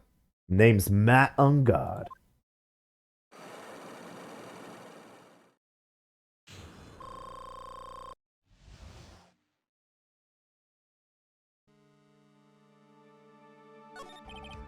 Well done, Mr. Wright. I bet it wasn't easy to gather as much information as you have. So you are Shelly the Killer's client? You didn't really think I would dirty my own hands in this, did you? What do you mean? And that woman, Adrian, was quite brave herself. Trying to stick the crime on me, didn't think she had it in her. But all I care about is that Juan is dead. Isn't that right, Mr. Lawyer? You're lying! What a terrible... Way past your bedtime, little girl. Go on and let us grown-ups talk about more adult things. But why? Why did you hide the video camera and... A weakling soon believes the words of others, just like that pathetic Adrian. He knows about Miss Andrews' secret? But I'm no weakling. I don't believe anyone, least of all assassins. What? Oh, come now, Mr. Wright. Assassins aren't above blackmail. They turn their clients into cash cows by holding the sinful deeds over their heads. And a superstar like me, how much do you think I'm worth? Care to guess? And that's why... Yes, that's where the video comes in. It's got his face and the crime scene recorded on it, preserved for all time. With that, I can keep him at bay, and even blackmail him if I want. That's right, that video is my insurance. Isn't that what they call it, Mr. Wright? Why would you do something so wrong? Because I'm a grown-up, and I can. Good enough for an answer like for you, little girl? Why would you kill Mr. Corrida? Because he was about to sling so much dung onto my beautiful public image. Scandals are a little annoying, aren't they? This is all because of that press conference, isn't it? If Mr. Corrida had been able to give it, then Mr. Engard's secret would have... Ah, well, that's what we call taking advantage of the situation, you know? I had no interest in doing it, really. But bit by bit, it crept up on me. And then the situation just presented itself perfectly. How beautiful, I thought. And that's how Mr. Corrida ended up dead? Let me tell you something. I'm not like Adrian. I don't depend on anyone. People are simply things to be used. Used and thrown away. Put on a sweet innocent face and people will swallow anything you feed them. Adrian fell for it, the assassin too. Oh, and how can I forget? Even you fell for it, Mr. Lawyer. Everyone all working their butts off for me, Matt on guard. Oh, did that leave you speechless? What a shame. What's wrong, Mr. Lawyer? You've grown awfully quiet.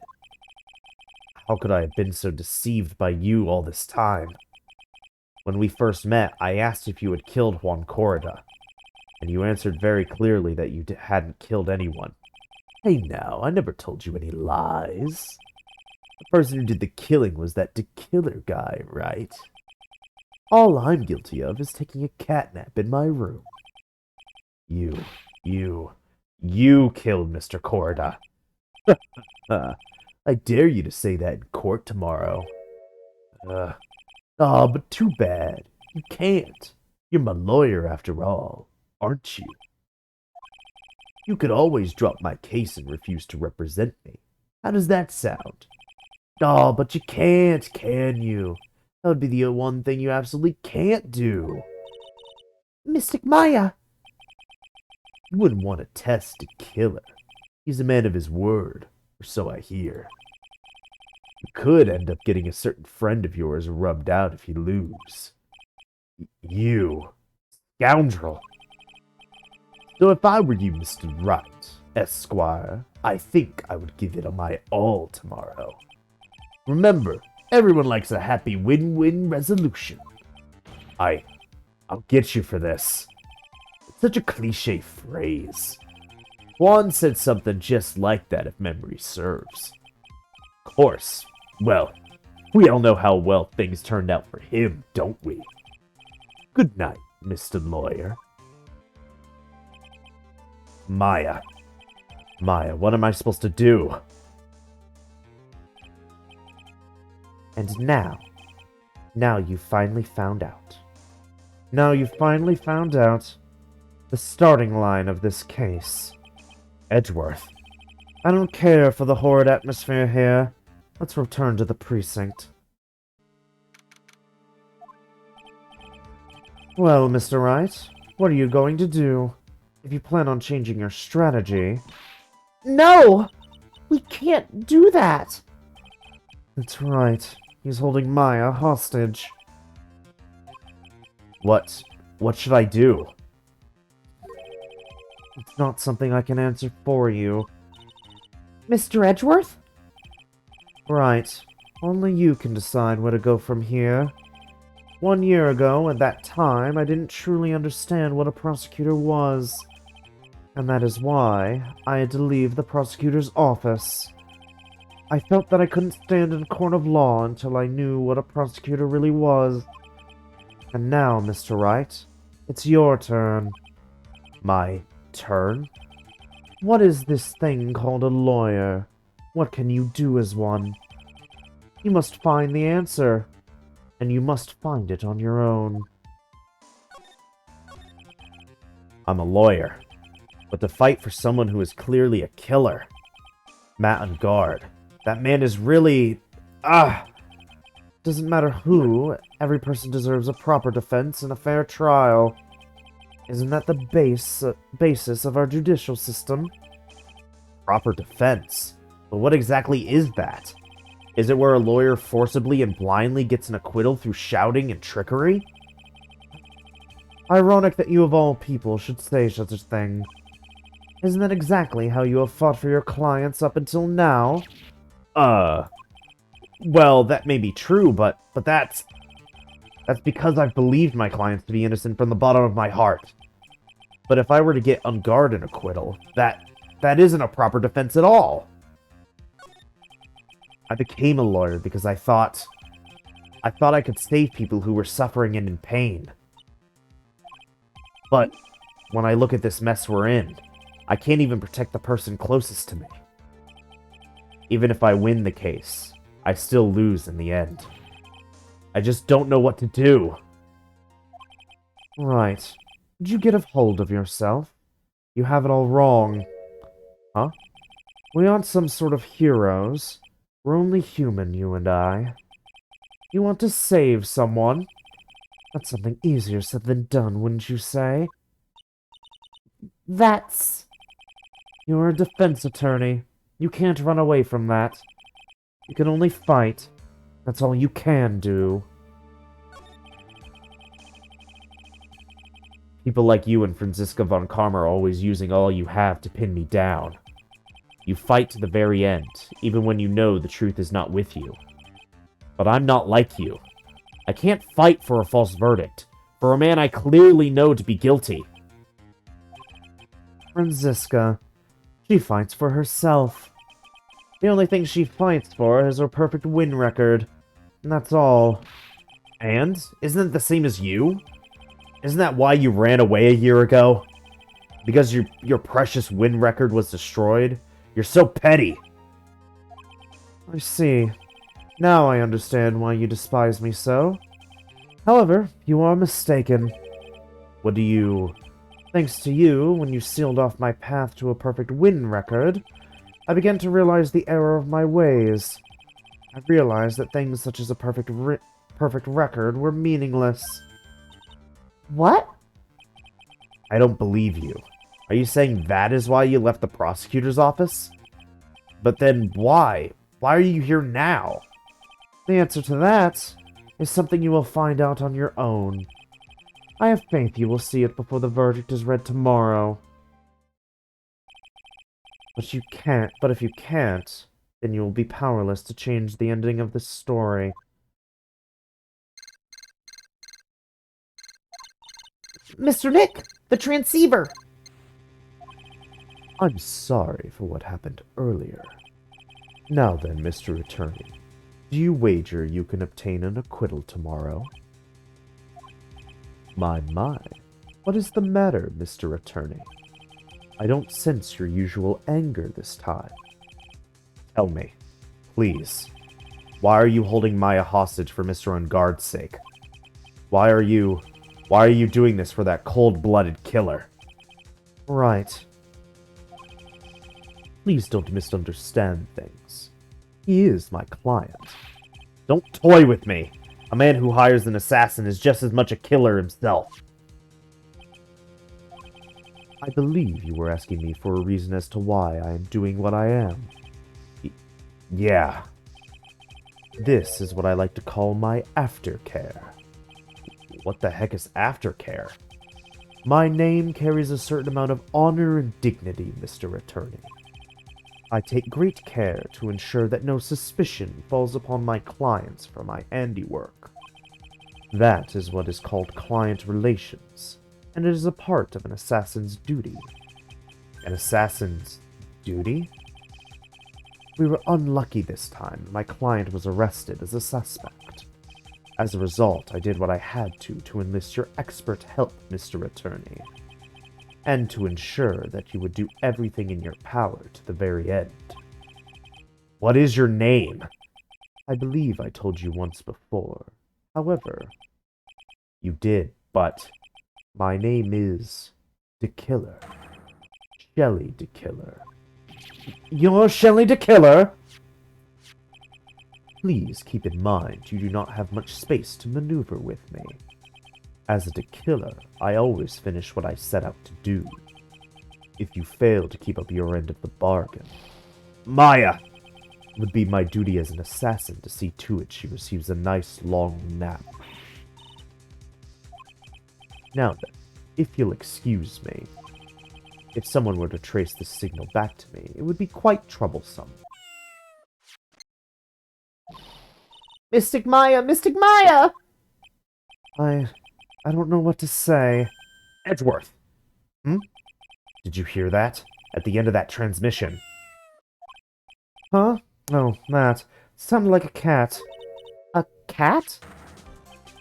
It can't be. That cat. Can it? What is it? I think I know where Shelley the Killer is holding Maya hostage. Edgeworth, have all police units head for On Guard's mansion immediately. Alright, you hurry over as well then. Don't lose hope yet, Pearls. The fight has only just begun. Yeah.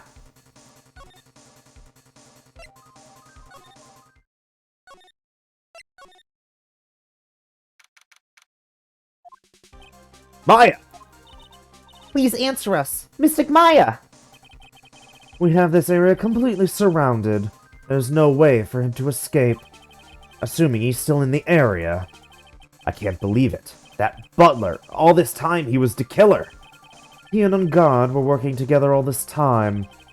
I'm sure they had worked out a contingency plan ahead of time. Oh, it's a figurine of a bear. But there's a lot of cuts in it for some reason. A wooden bear-shaped figurine. It's covered in many thin cuts. A bear? Isn't that more of a thing for Mr. Corrida? Why would something like this be here? Right, look down. There's a little pet door installed here. Ah, I'm sure that's for Shu. Do you think that this came through that little door? This door, it's locked.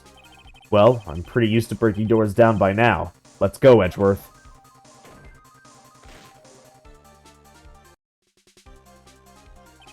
Ah! There's no one here! From the looks of this room, I would say this is On Guard's private lounge. Look at this, right? An antenna for sending and receiving radio signals. And a VCR. Check inside the deck. If there's a tape, it would be an important piece of evidence. If we're lucky, it'll have the moment the crime was committed recorded on it. I'm sorry, but the tape deck is empty. There's no tape to be found. No. There's no mistake that someone used this to record something. Looks like someone took the tape we're looking for and escaped with it. It's on Guard's computer. Maya, why couldn't you have used this to get help? Mr. Nick, where's the power switch? Oh, I get it. So that's what happened. She couldn't find the power switch. It's a VCR and an antenna. The footage that the spy camera took at the scene of the crime was beamed here and recorded on tape. If only we had that tape, it would have been really helpful. A huge television and speakers loom largely here. I'm sure if Maya saw this, she'd say, I would die a happy samurai fan if I could see the Nickel Samurai on a TV like this. yeah, that's what she'd say. Ah, can't believe I just made a joke about Maya, all things considered. It's a very small table. I bet we could barely squeeze 3 pearls on this. But I wouldn't sit on a table to begin with, Mr. Nick. What a spacious sofa. I bet 10 pearls would fit on here. I don't think 10 of me would fit, Mr. Nick. Can't read all the labels, but this is a very large collection of videotapes. Looks like Angard taped all of his own shows.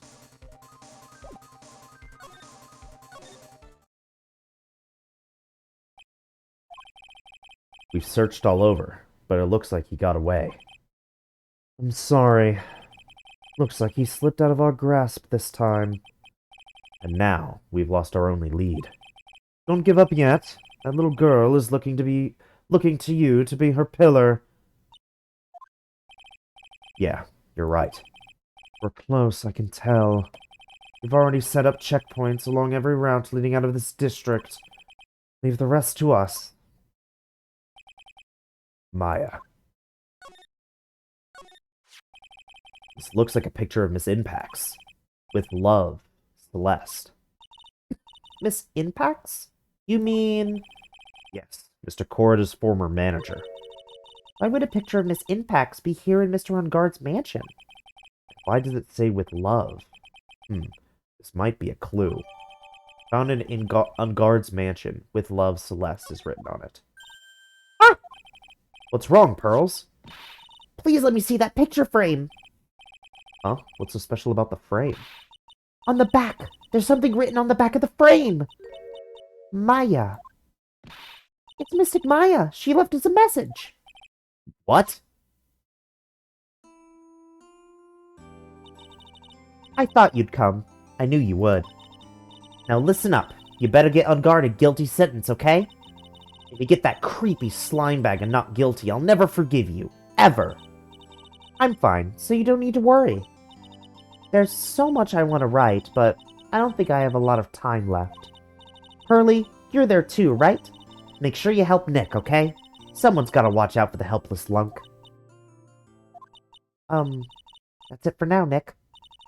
I guess I'll talk to you guys later.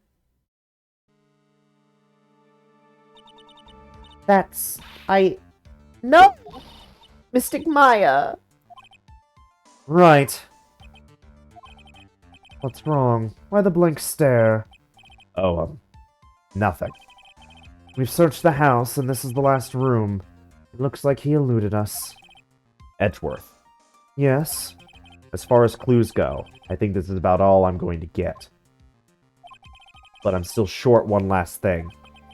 And what is that?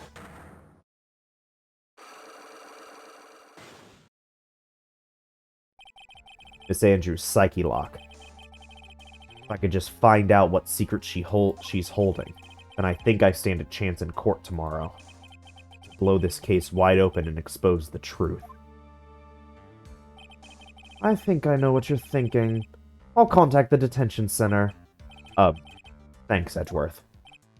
Well, let's go, Pearls. It's time to open that last lock. Good evening, Mr. Wright. What's wrong? You look ill. Miss Andrews, I have to remove your psyche lock. Psyche lock? I want to know, and you will tell me. Your secret. Fine. Go ahead. Try to break me if you can.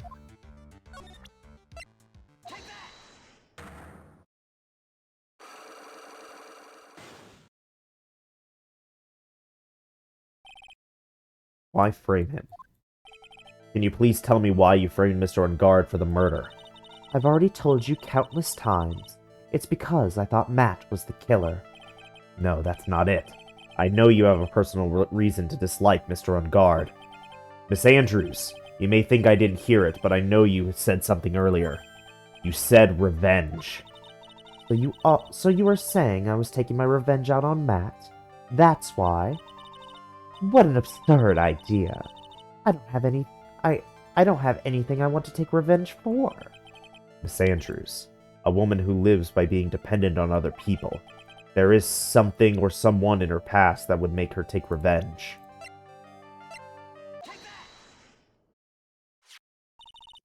Celeste. There's only one catalyst that would cause such strong feelings, and even revenge. And that is Miss Impact's suicide. What are you trying to say? Celeste was Juan's manager. On top of that, the one who hid her suicide note was also Juan. What does all this have to do with Matt? You're right. You haven't mentioned him. Yet. But for you to hate Mr. Ungard, it would mean that he must have had some relation to Miss Impax and her suicide. Can you explain to me this relation between Celeste and Max? Or Matt? This is a photo of Miss Impax, correct? She looks younger than when she passed away, though. With love, Celeste. This is Miss Impax's handwriting, isn't it? Where did you find this? No, that's all right. It was a rhetorical question. Yeah, it is. I found this at Mr. Ungard's mansion. And after all this time, my last remaining secret has been revealed.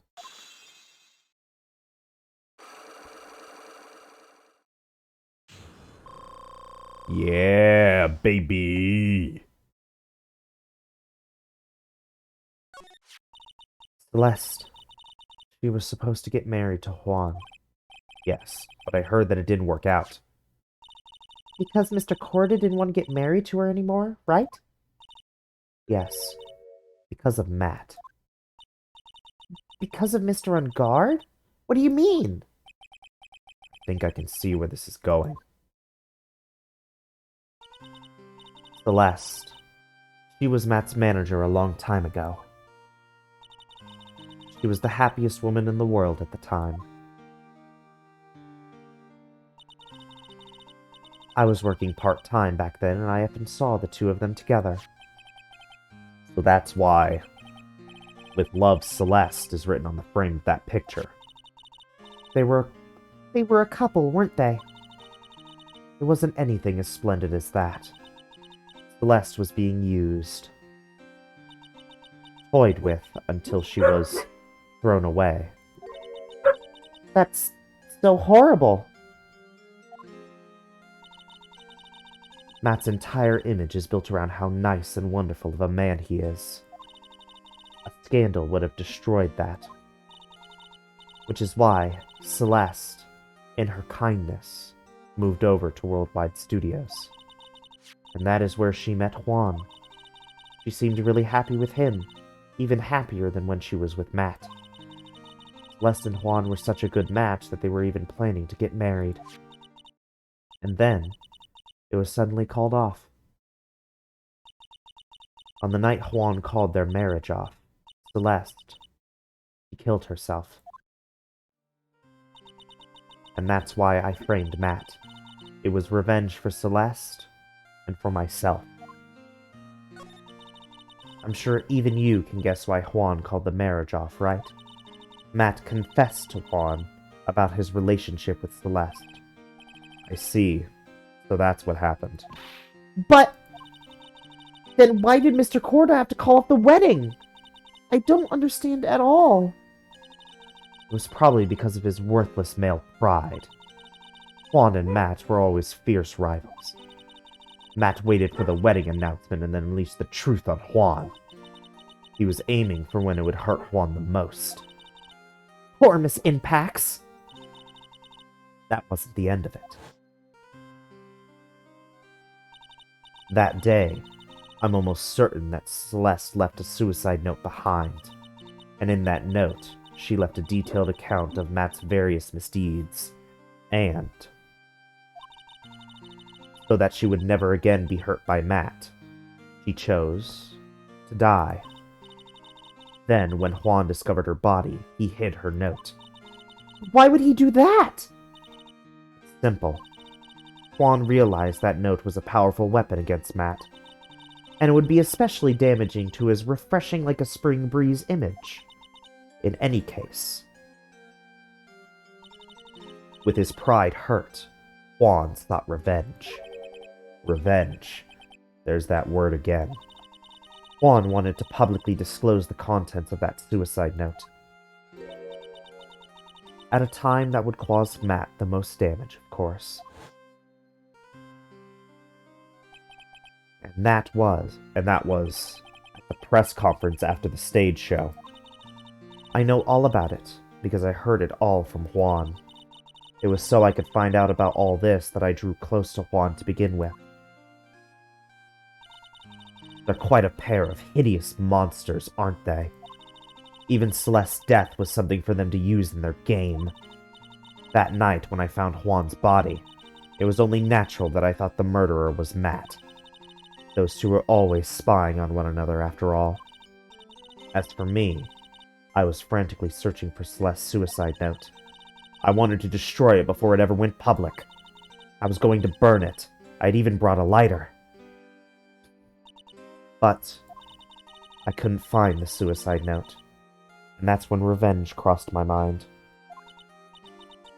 Yes, I was going to bring to them my own kind of cruel revenge. Celeste was killed by those two monsters. So when I stabbed Juan's body with that knife, I didn't feel a single shred of guilt. And that's all I have to say.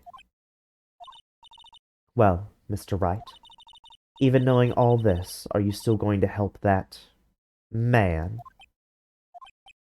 I'm a lawyer. I see. What a foul profession. Thank you very much for your time and for talking with me. It was no big deal. I couldn't sleep anyway. I can't sleep either, not with Maya's situation, or with what I know now.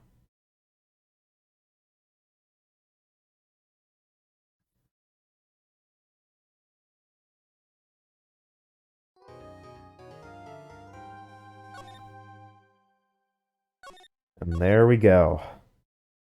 The trial. Trial. I was gonna say the trial to end all trials, but honestly, this trial is really good. Uh, I would say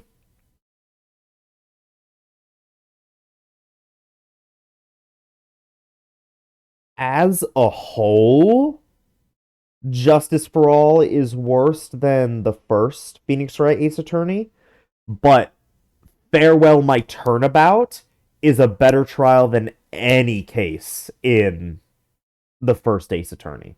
I really like Farewell My Turnabout. I think it's really, really good. Uh, I wish Old Bag wasn't in it so it would save my voice, which is dying now because of Old Bag. But you know how it is. Me